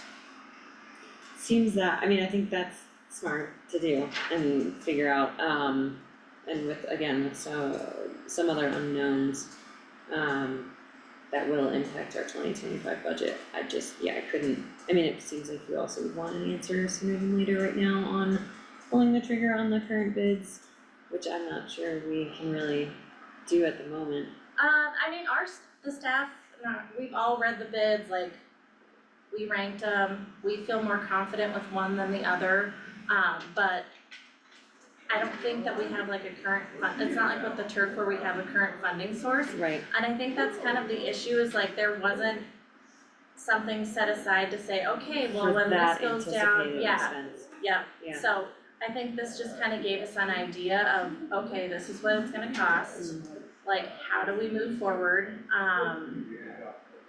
And then I think that's a great question too, is like, okay, here's what it would cost to replace these two, but if we had a flatter surface area or something without so many issues, like, would it still be the same price, or maybe we can, it's tough too, because there's only 2 courts there, so I do think we're gonna have demand for both, and Yeah, it's and tough with only 2. there are other opportunities with our planning in other places in the county where this might be a good incorporation to that master development, Yeah. right? And so, I'm in favor of continuing the conversation Okay, and not necessarily pulling the trigger on finding, I mean, I would encourage you to explore alternative funding options. but not kind of decoupled from like committing to movement in Yeah. 2025 necessarily. Yeah. I appreciate your perspective on that and your attitude towards that. Oh, well, I mean, like I said, that's a very large number. Yeah. I mean, even the turf was kind of scary, but we had Yeah. built up to where it was like, okay, so here's how we're gonna fund this X, Y, and Z. But when we're just thinking, oh, okay, it's like a basic couple tennis courts, how bad can that be? Right, cause I think we had more the like 100K Yes. number in our heads. Mm-hmm. And also I feel like, I mean, with the community field, no offense to pickleball and tennis, but like, that's to me, that seems like a much more highly used, Mm-hmm. broadly used in the community Yeah. field. You Yeah. know, especially when you include school districts use of it. Mm-hmm. Yeah, and I think at some point if we are able to kind of restructure these and maybe relocate them, like that could be a great opportunity to once again partner with the schools and create more programming and just really kind of spruce that whole, because this is one side of programming where we did have a tennis league and we played pickleball out there, but I think it could be, I mean, times are changing and we all know pickleball is like the crave right now, so it's just one area that we can really like kind of bring up in this community too. Yeah, so I mean, I agree, I think definitely not greenlighting Yeah. the 2 tennis court renovation at that price tag. Mm-hmm. And having a bigger discussion. One question I'd like to feed into the bigger discussion that I'm curious about is what's the summer time use of the ice rink surface? Like, is that actually used a lot for basketball or? So yeah, there are, I mean, I can't say really how much, I do see families out there and kids out there playing basketball. We do have some pickleball players that go out there and kind of draw their own line and play, but the surface is not solid. It's so if you hit a ball in one area, it might bounce any which way, but Yeah. Well, that's another thing to consider, even like combining efforts in maintenance and replacement, right? A few years ago, we talked about that surface and Yes. using the water for ice skating and so combining benefits to multiple uses would be great. Yeah, I to think keep if in that mind was a for the smoother future. surface, we could definitely create more summer program, like even if it were just for pickleball, you Yeah. know, we could put some more concrete lines down there, so that way, and we can run programming where we bring nets in and out, it's just the surface right now, and it's pretty rough. Yeah. So, And our leakage issue for ice rink is resolved or? so it's better. Yeah. Last summer we sealed all the cracks, like they got a crack sealer from somewhere, sealed all the cracks. We painted last year, which seemed to help. We're doing that same thing right now, it's being painted again, so, yeah, it was not 100%, but it was a lot better than the year prior. Yeah. Yeah. Sorry, I probably need to have this No, you're bigger good. discussion in a Yeah. bigger meeting, but I was also just curious, like, you know, maybe a place with a sinkhole isn't the place to try to put a flat surface. Right. I'm not an engineer, but, you know, my brain was like, oh, what could you do with that little space? Could that be like a better place for a storage shed or like expand that playground or something? I don't know, so just No, I think brain definitely, like, going if we were on to some relocate cheaper the tennis uses courts, of, what can we bring to Yeah. that area that's Yeah. missing, or, yeah. okay. Yeah, schedule a work session or something. Do you want us Some to other schedule a time. work Well, session, or or maybe, go ahead. maybe I get some more info? Yeah, Yeah. much more info. Uh-huh. Maybe Yeah, even the and- ice rink, like combining alternatives. Yeah, I think clear interest in some other creative thinking of, like other places that are flatter. Yeah. Or like the ice rink, like, you know, repairing the ice rink surface and then it's like a good summer use surface, whether it's, you know, multi-use, pickleball, basketball. Yeah. Does Rocky's Rock or Goal still do the like learn to bike stuff there or So maybe? they're not there as much anymore Yeah. because Is their there- site is at LCES, yeah. so all their Okay. primary stuff is down there now. Okay. I mean, that's good. Yeah. I mean, it's not a conflicting use then. Yeah, but we do have some summer programming, like we did a toddler program out there this summer. Okay. We have one right now, but we've been inside the past couple weeks, but yeah. Yeah, so I think direction to, I'm sort of at the staff level, so yeah, do some brainstorming, think about what's a better pathway that maybe gets more accomplished. Yes. Yeah. And yeah, I think let's not force something into that little area if it just doesn't, especially for that price tag's hard to envision. Like I said, Yeah. I was also like, oh, okay, a little bit more than I thought. Yeah. Okay, Well, thanks, Karen. yes, Yeah. no, thank you guys. Any other Oh, yeah, does anybody else? questions from staff on that? Is that good? Yeah, and then I think open to a work session when you're Okay. ready, or a town hall, or like some stakeholder outreach, or whatever is the right next step to Okay. sort of start floating some brainstorming with the community. Okay, well, that sounds good. Okay, thank you. Thank you guys. Agenda item number 3, discussion consideration of a memorandum of understanding between Lake County government and the Learning Source regarding a host site for the digital navigation program. Yep, I'm doing this on behalf of the Okay. so this is a zero cost MOU with the Digital Learning Source. Basically, it's a woman, digital deb, who comes to the senior center once a week from 11 to 2 every Tuesday to help seniors use their digital devices. It is very well attended at the senior center, and so they have a new kind of provider through AmeriCorps who pays for it. So we just have to establish an MOU as a site, the supervisor's site. This has been the same program that's been ongoing? Or is it? I think it's new this year. Okay, I wanna say. cause we've been offering that to some extent. Yeah, But this is a little more organized and, okay, Maybe awesome. it's new through this provider, Yeah. I'm not sure, but. Yeah, okay. Okay, great. That's great. There has been a lot of attendance and a lot of asks and requests for that, and I think it's really important to keep people up to speed on today's technology and how. Yeah. Communication expectations are changing, which drives us all mad a little bit. Alright. Yeah. Also, I just keep hearing and seeing just such great things at the senior center, like the programming that's being, run there. So just please relay that to staff who weren't able to be here. I'll move to approve the memorandum of understanding, the MOU between Lake County government and the Learning Source regarding a host site for the digital navigation program at zero cost. Great, I'll second. No further discussion. Call for vote. Aye. Aye. That MOU is approved with the Learning Source, thanks. Agenda item number 4, discussion and consideration of a second amendment to a professional services agreement with A Bridge to Home LLC to complete a home study certifying a Lake County family to be kinship care providers. Yeah, I'm doing this one again also for DHS. So when a child is taken out of the home, there's various forms of foster care.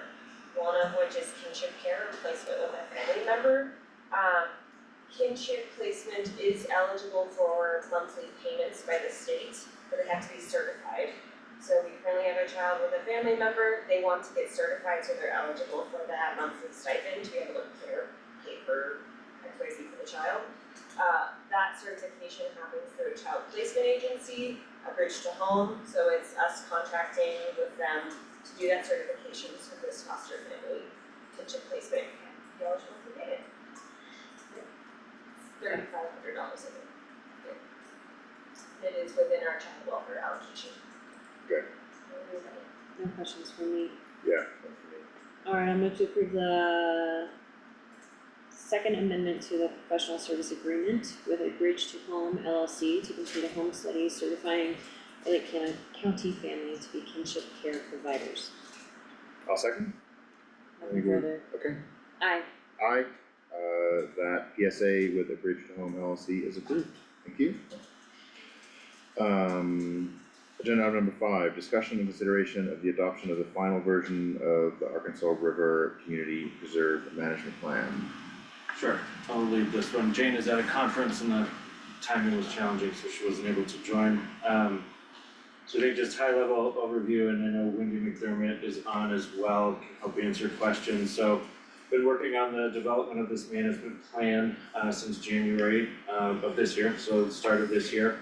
I think you remember we tried to get it completed in June, but we did get feedback from the BOCC and Central Colorado Conservancy Board on areas that highlight implementation priorities and monitoring responsibilities of the partner agencies.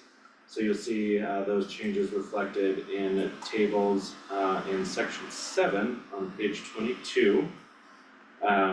We've also corrected language about the rails to trails to instead highlight the partnership with Garna on the existing Arkansas River Stage and Rail Trail. Basically just clarifying efforts on that and with Garna. And then, once the CCC board has approved this, and then once if the BOCC should approve it today, then everybody signs. We have the support of the final plan. Wendy, I don't, if you have anything you would like to mention or add for the commissioners or help me answer any of their questions, that would be great. Oh, sorry. Hi, Tim. Sorry, we've got multiple Zooms open in our office. I think I just heard my name. Yeah, I just gave the quick overview of where we're at, the journey we've been on. If you could help me, if you want to add anything, or if you want to, or just help me answer any of the questions that the commissioners may have. Great. Yeah, and I'm also, we have Bryce and Harmony also zoomed in as well. So I guess the one edification I'd add there, Tim, is the Central Colorado Conservancy Board did not have its September meeting because we had our big fundraiser in September. So actually they'll be reviewing, or mostly I should say adopting the final plan at our October meeting. So it was just sort of a sequencing of scheduling. And so they'll take up that formal, if you will, action on October 24th. Did they reviewed it though, Wendy? Because that was part of the. Yeah, both entities did the reviews, and the core planning team incorporated the different feedback, and that's the version y'all are considering today, and that my board will consider. I know that after the feedback was gathered, that Jane and Harmony, Bright, that core planning team at the staff level of the entities spent a great some good amount of time on really sort of refining the sequencing and prioritization of the implementation actions, and really did a nice job of kind of bolstering that section for added clarity of next steps of management. Yep. No, I appreciate that. The tables are very helpful in listing and identifying responsibility for like specific actions. So that is great. And then the addition of the easement attached is appreciated. I don't think I have any other bigger questions. Yeah, I don't, I went through and I didn't catch anything. I was curious just in the work of that team, when were there any difficult issues to sort of resolve between the different reviewing entities that you wanna highlight, or was it just sort of more just working it through and getting the language right in the document? And yeah, so I think the question is any tensions or difficult to resolve issues that we should be aware of as the board? Yeah, great Commissioner. I wouldn't say anything is elevated of great concern of differences between, say, Central Colorado Conservancy, Lake County Pros Department, or Colorado Open Lands as stewards of the conservation easement on the Arc Preserve. You know, of course, every time you do management planning, there's the discussion like dogs on leashes, dogs not on leashes. You know, that's always like kind of the big one. Do it seasonal or not, you know, and I'm sorry, I didn't quite hear all of your overview, but that was one thing that, and I can't remember which version, like an earlier version said dogs on leash only during certain wildlife lambing of bighorn season, but I think we did land as a group like, no, let's just say dogs always on leash. It's so much easier to set that expectation up front that, yeah, dogs should be on leash to reduce any you know, wildlife dog conflicts or human dog conflicts, and it's just a clear management direction that's a year-round thing. So that might be one thing that changed in your guys since your last review, and then again just really kind of bolstering that implementation section. Great, yeah, no, I just asked the question, I just, you know, we value the partnerships, I just wanted to make sure if there's any discussion we needed to be having at board levels, make that offer, but sounds like we're in good shape. Yeah, I think we're in good shape, and you know, obviously now the real work begins with the getting the proper signage ready and just really being able to manage that for public use while also balancing the conservation purposes of the whole Arkansas River Community Preserve. When do you anticipate, do you anticipate, I guess, too, the delineation of what is included in signage or how many signs or agreeing on the monitoring of some of those spaces and education in those places to not necessarily all be within the content of signage at the property? You kind of cut out right at the end there, Commissioner. Do you mind repeating that last part?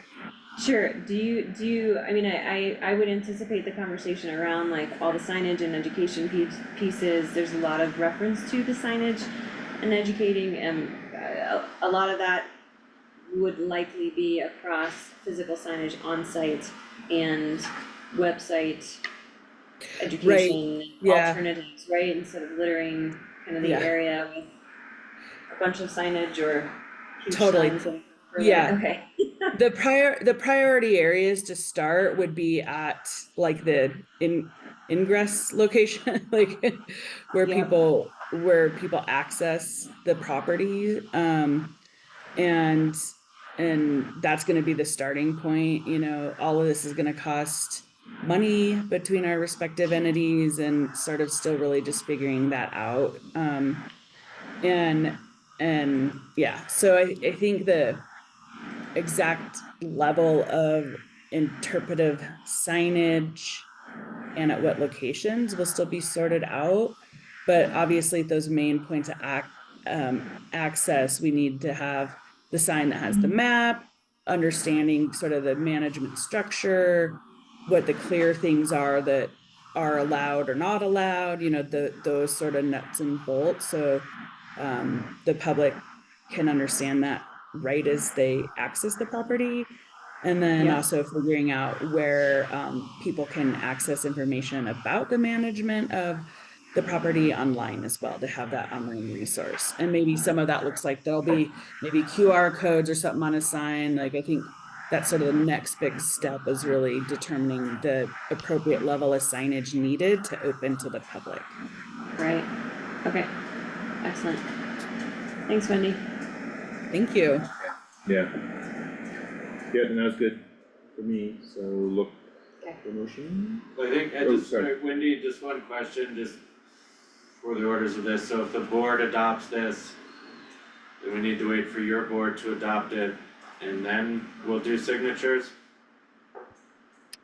Yeah, it's, you know, I think you guys should go ahead and adopt today if you're poised to do, which it sounds like you are.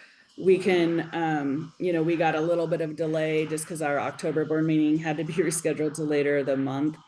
And then however we want to sign, it's, it'd be great to do wet signature on a page, but it could also be electronic signatures. So that's something, Tim, I guess if we wanted to figure out offline or however you wanna do that.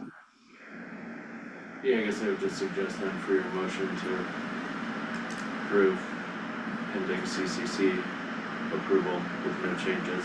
Okay. So then we can get the wet signatures and get it recorded properly. Yeah, sounds good. Alright. I'll move to approve the adoption of the final version of the Arkansas River Community Preserve Management Plan pending final Central Colorado Conservancy Board approval with no changes. Great, I'll second. And I guess I just would say to throw in there, this might be a great, I'm sure staff has been talking about how to continue to finance this, but this could be a great conversation with Lake County Open Space Initiative on the 1% funds that are collected in that and with that group to see if we could prioritize some funding for this project, as it was something that was highlighted and identified as a desire with that group. So let's have those conversations. Okay. Alright, nothing further from me. Or me, call for a vote? Aye. Aye. Great. So, yeah, the amended plan is approved, again pending CCC board approval and, as presented with no changes. Great, thank you. Agenda item number 6, Thank you. discussion and consider, sorry, just trying to move along, we're not trying to be overly curt, sorry Wendy. No, you're all good. Discussion and consideration of the annual renewal for the statewide internet portal authority or SIPA, eligible government entity agreement. A way to complicate that by questioning the pronunciation of the acronym. I'll be thinking about that. But SIPA is a great tool. It's a partner for counties so that we can really focus on technology products and services. And by engaging in SIPA with their eligibility agreement, it allows us access to those, including grants. Earlier this year, we actually did receive a micro grant from SIPA for accessibility. And just continuing in this agreement allows us access to that suite of resources. We've been trying to engage and access more and more resources, at least through my tenure, so thank you for continuing to do so with the resources available there. I'll move to approve the annual renewal for the SIPA or Statewide Internet Portal Authority Eligibility Government Entity Agreement. I'll second. No questions from you? No questions for me. Go for a vote. Aye. Aye. The annual renewal of that agreement was approved. Great, thank you. Number 7, discussion and consideration of a sewer extension agreement with the Leadville Sanitation District for the West 3rd Street Housing Project. So, go back to the first week in August and the plans for that project were submitted to the Leadville Sanitation District, which their then staff member responded that she would be sending those to the engineer for approval. And then their attorney responded that once they got that approval, he would send the sewer extension agreement, neither of which apparently happened. And last week, our contractor, I believe, started the work on the project, and the sanitation district staff said, hey, I don't think we have this yet, so it's brought to my attention. I do have the draft from Mr. Fatter, the sanitation district's attorney, that I've circulated to staff and to the Morrison firm who's handling the engineering stuff for their feedback on that, with the hope that we will have it. There aren't any substantive issues, I don't believe, but to make sure that we can move that along. Mr. Fatter said that once he got our agreement back in terms of got that teed up, that he would confirm that the engineers have approved the plans. So I think this is a momentary blip, but I would ask at this point for approval pending final legal review, so we can, there are a couple of details that need to be worked out with the agreement, because what he presented is the typical developer agreement that he has with private parties versus the. Who's he? Joe Vada. Okay. The sanitation district's attorney. Okay. But I think we need to tweak a little bit since we're a government entity instead, so. And like I said, I don't think there are substantive issues with the agreement, we just need to do a little bit of revision to bring it into the concept of it's a local government as the developer instead. So I'll just ask for approval pending final legal review on that, that I can get our comments back to him today, if we hear back from everybody, and then get that teed up for signature so that we can have a project start back up. Did you say we were, sorry, I think I lost tracking you on that. Yes, there was a lack of communication and sharing through the sand district, and therefore we are asking Marson Engineering to do some approval work, or no? No, what happened was they submitted the plans to the sanitation district, but the sanitation district didn't process. Marson did that, and then Sanitation's Engineering has not had a chance. Well, if they've They've not- reviewed it. Yeah. The staff member who is shepherding that is no longer with the sanitation district, Right. so just trying to figure out where they are in that process. Okay. But my hope is that they have been approved. Obviously, if we end up running into something where they come back and push back, we'll bring this back to you. Right. But my hope is there isn't an issue, they have been approved, and we just need this kind of detail of this extension agreement to be put in place, so the contract can continue to do its Okay. work. Okay, thank you.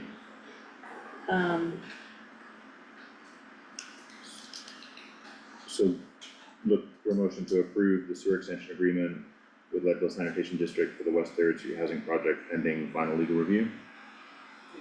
Okay, so moved. Second, Okay, no further discussion from me? or me, call for a vote. Aye. Aye, great, so that is approved, thank you.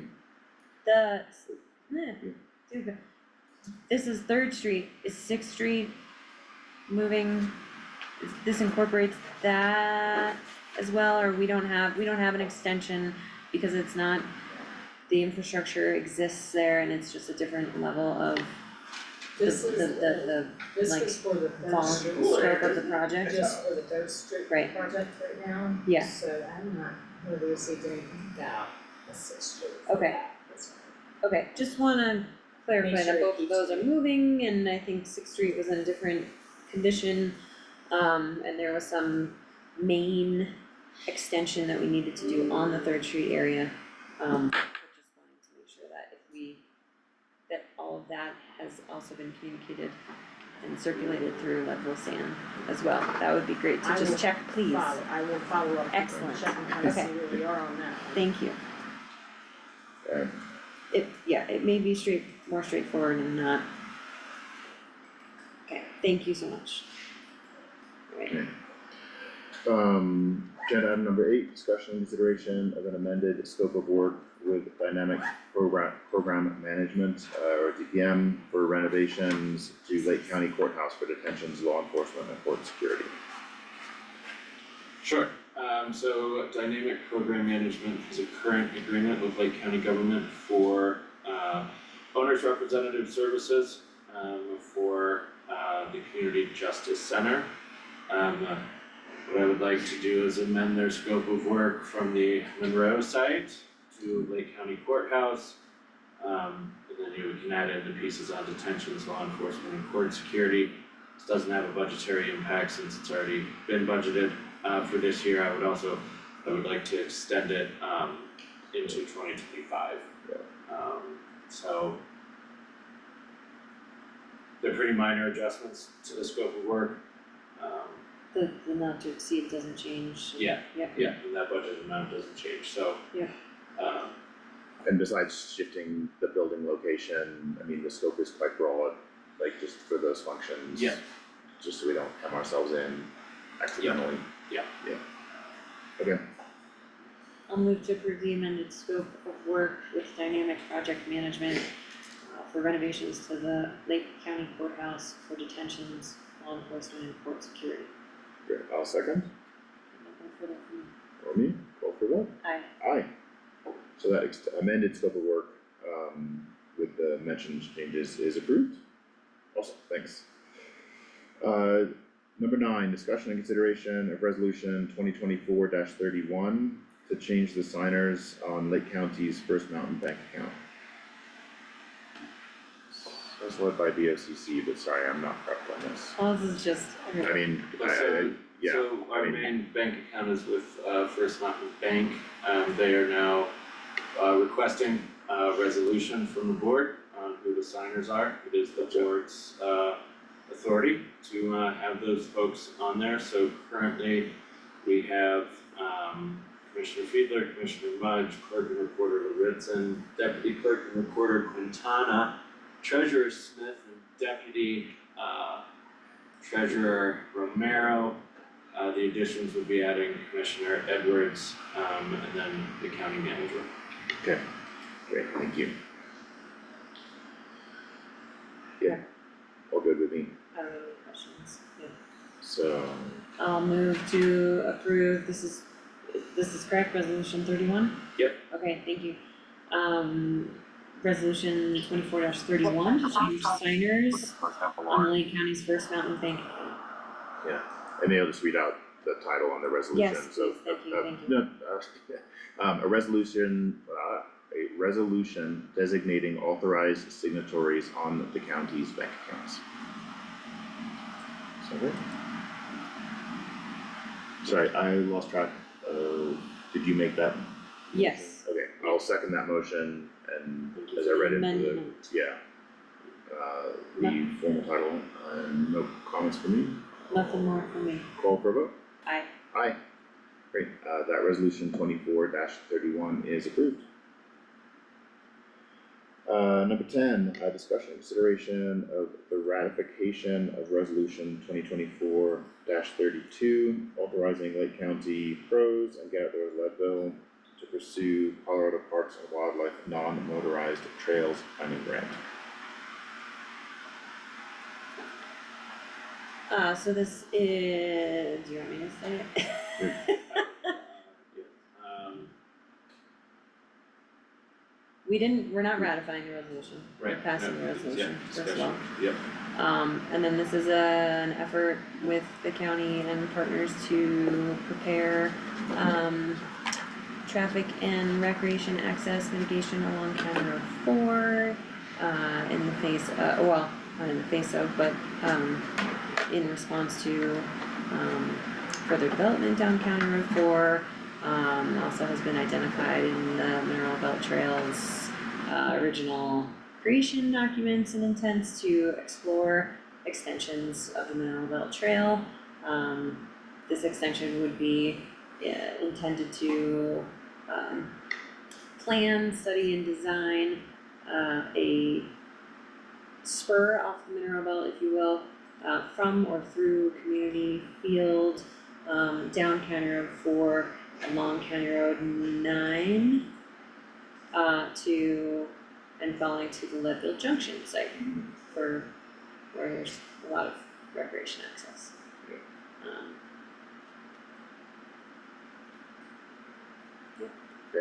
I'm really happy that we're kind of being proactive here in getting some planning and designs that we can incorporate into future development. I think that'll be really important with the activities going on in that corridor. And it'll give us actual budget or dollar amounts to share across appropriate contributors. Yeah. No, and I think discussions about somehow making this connection have been going on for a long time. And this is great, yeah, I mean, I used to live down at Turquoise Lake Estates where the current sort of paved and then non-paved trails just ends. Yeah. Which isn't super helpful, unless you live at Turquoise Lake Estates, in which case it's great. Right. So great that, yeah, as you said, we're being proactive on this, so, yeah, no questions, and, yeah. And just to piggyback off of that comment about the trail ending and not continuing, I think this was also spurred by either, I think, sketch plan 2, where we were then like imposing and considering a condition on an application for an improvement on that actual property, but then discuss as a group, well, why would we have like two trails leading to nowhere, or let's let's like consolidate this into a usable, complete trail and have kind of those payments or fees go towards that completion that's actually a real, like a true impact for safety and mobility. It looks like the grant fund request is $45,000, the total cost is budgeted and proposed at $56,325.55, with a $4,500 cash match by the county, which I think is also a part of, obviously, it's in the resolution, but a part of this request passing the resolution for the application. Actually, just one other comment, just noticing, we should probably let Alan Robinson know about this, resolution and potential grant, because from agenda item number 1, the map route isn't this. Like their map goes up to County Road 4, which it could be fine, but just, you might wanna know that there's other planning going on. There will be a safer route. Okay. Okay. Yeah. Or not, We I can don't know. change that signage when we get to that bridge. No, I mean, County Road 4 is there, it's fine. Yeah, any more detailed, but- that's a good Yeah. call to notice, yeah. I don't have any other questions for staff. I'll move to approve resolution 24-32, Board of County Commissioners of the County of Lake, State of Colorado, a resolution authorizing the Lake County Parks, Recreation, and Open Space proposed department to pursue Colorado Parks and Wildlife non-motorized trails planning grant. Great, I'll second. No further discussion. Call for a vote. Aye. Aye, great, so resolution 2024-32 is approved, thanks. Number 11, discussion and consideration of a letter to the executive director of the Colorado Department of Public Health and Environment, or CDPHE, regarding the multi-year delay of a permit for the air burner at the Lake County landfill. Yes. Sorry, Michael had to step off for something else. So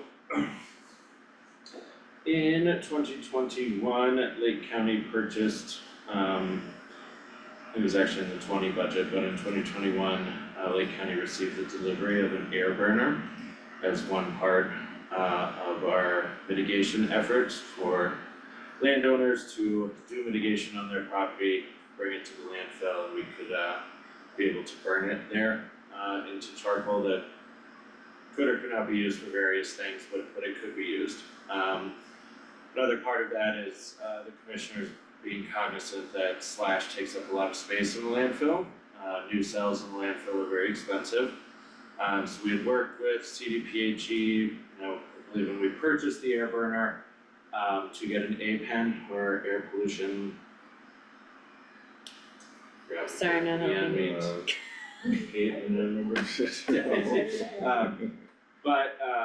Mike was able to rejoin. But so since then, we have been working with CDPHE on trying to get the air pollution permit at the landfill. We have worked extensively with Air pollutant emissions notice. Air pollutants emission notice. We have worked extensively with county engineers on this, our experts on our team to work with CDPHE to get there. It has been a long slug, 3 years, one could say. From there, Michael, I'll turn it over to you. So yeah, and the last message that we got from CDPHE is that it still has not been assigned to a permit writer, which means we haven't even begun. Yeah. And it's been sitting down there since 11 of 22 was the last time that we asked for an APEN. But we do keep have telling us that it's getting close, and then they just said this last time that no, it's not getting close, it hasn't even been assigned to a permit writer yet.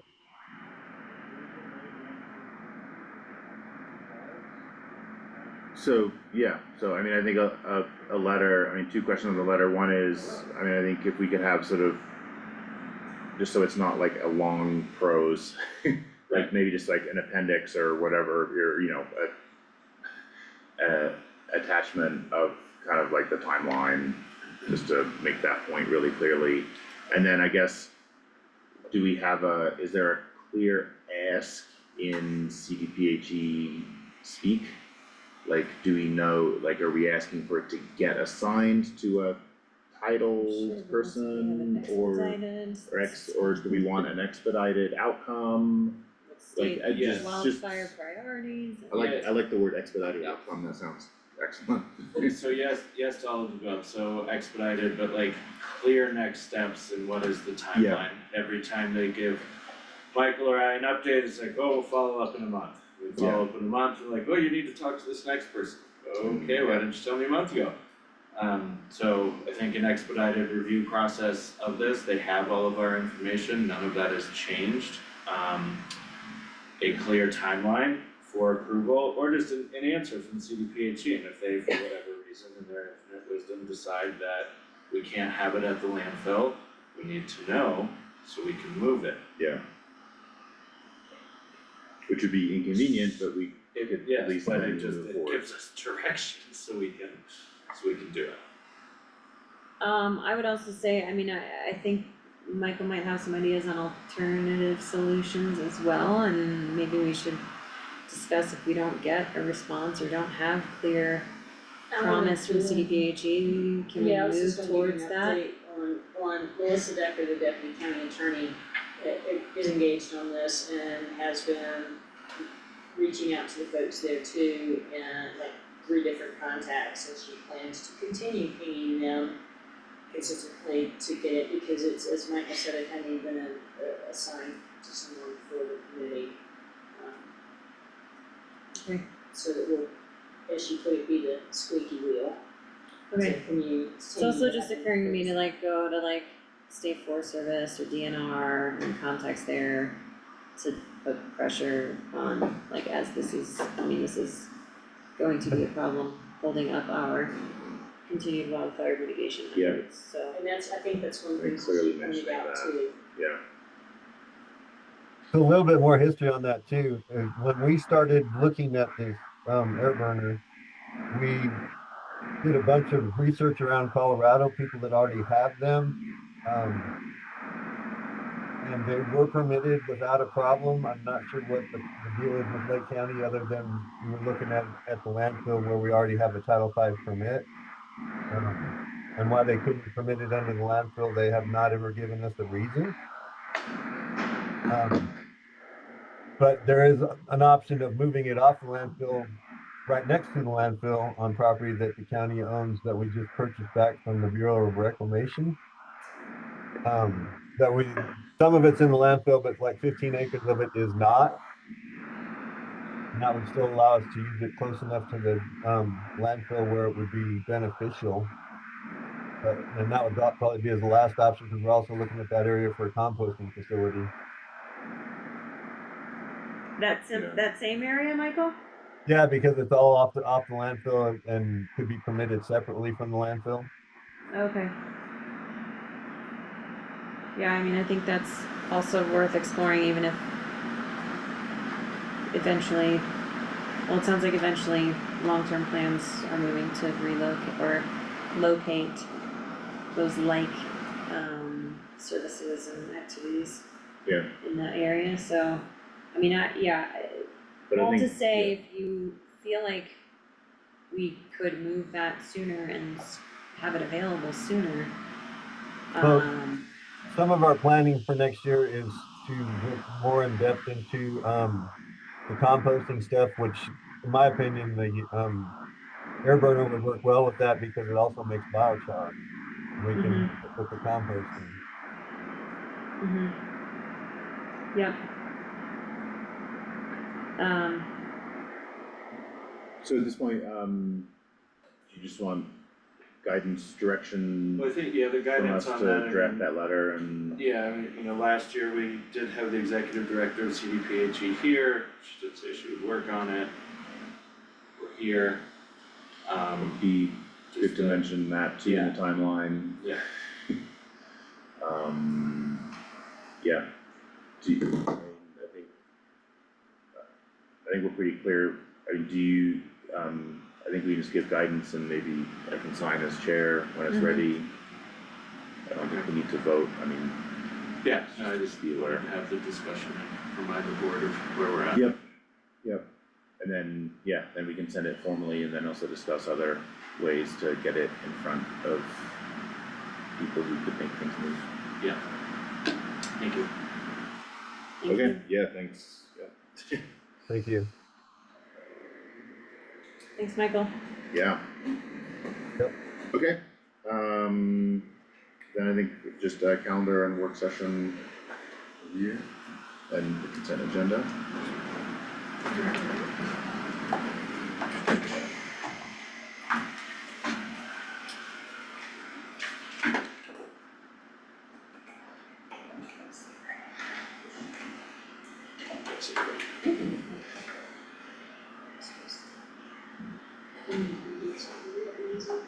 No, I'm fine.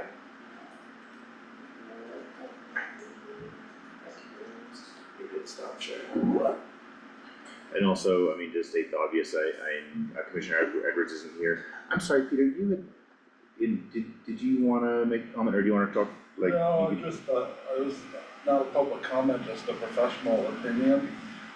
Your CDPHE, morass, I mean, it sounds like you've already gone to the executive director, maybe you need state representative interference or something like that, just keep, kicking it up higher and higher. That's a good idea. Add that to the list of people to consider bugging. Yeah, I was gonna say, just recognizing that Commissioner Edwards isn't here, just to ask that you follow up with him individually to see if there's anything else particularly on his calendar that we don't capture here. Absolutely. Or, desired agenda items. When is held at? I think tomorrow. Okay. I guess the conference was just Monday or Tuesday.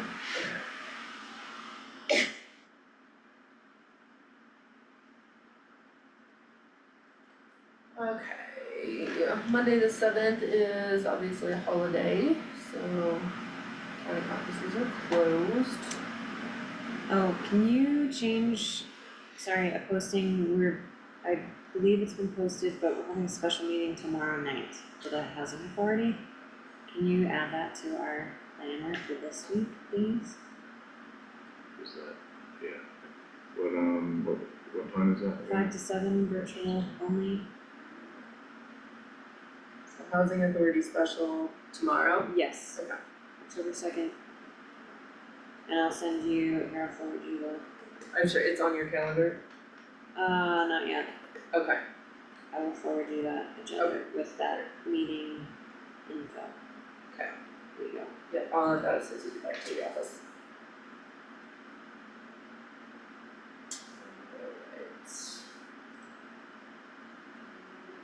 October 8th, we have the 9 AM work session, the 1 PM work session, and Lake County Public Library Board of Trustees meeting at 6:30.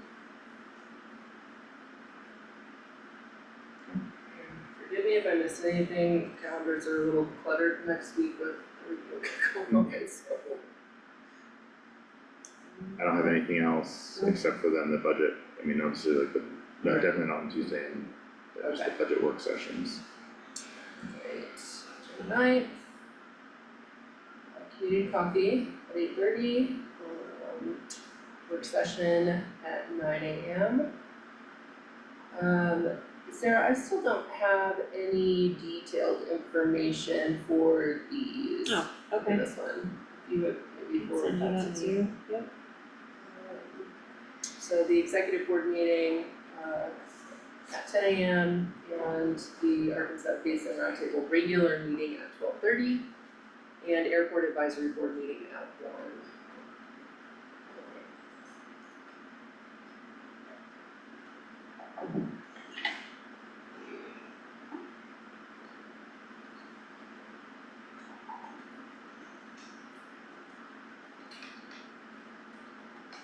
All look good? Mm-hmm. Tim? Look, it's another work session at 9 AM. And another one at 1 PM. And the Leadville Sanitation District Board of Directors meeting at 3:15. There's also a Recreation Advisory Board regular meeting at 6.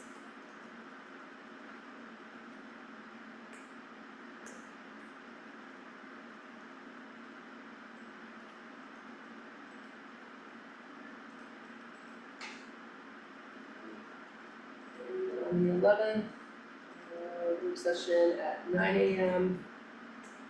And we also have the Twin Lakes Community Coffee at 9 AM. And Faith and Blue Sheriff's Office. This says to be determined. They put that on there, so I don't know any details or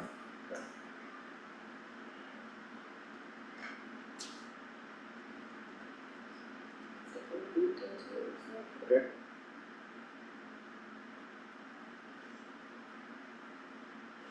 Batch on Saturday.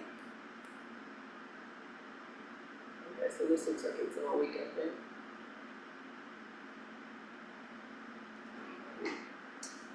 Alright. Move on to work session review.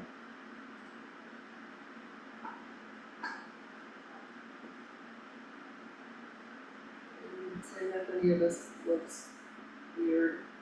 I put this together by your calendar, just.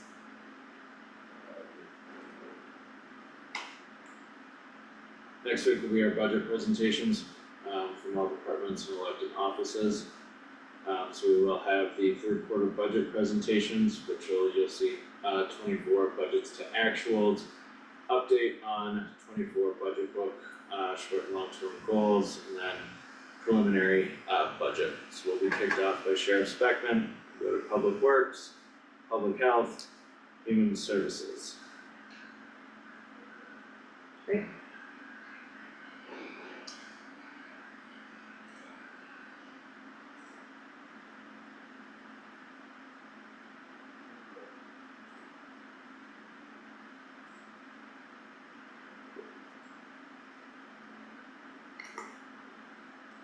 Afternoon, similar run of show, we'll have CPD, pros, tourism and economic development, and community justice.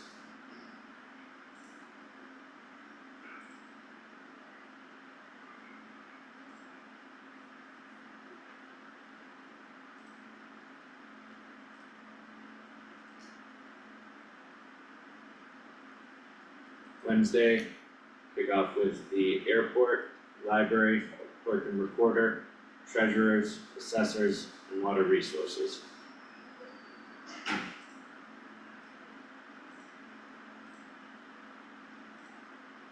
That is correct, there's only one on the 9th, right? Yeah, just the morning on the 9th.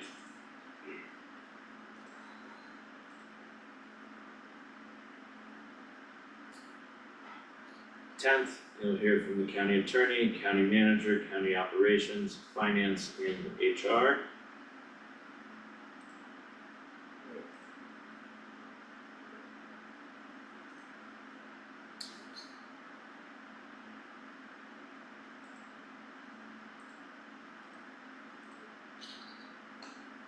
The afternoon, you'll have OEM, coroner's office, and SAR.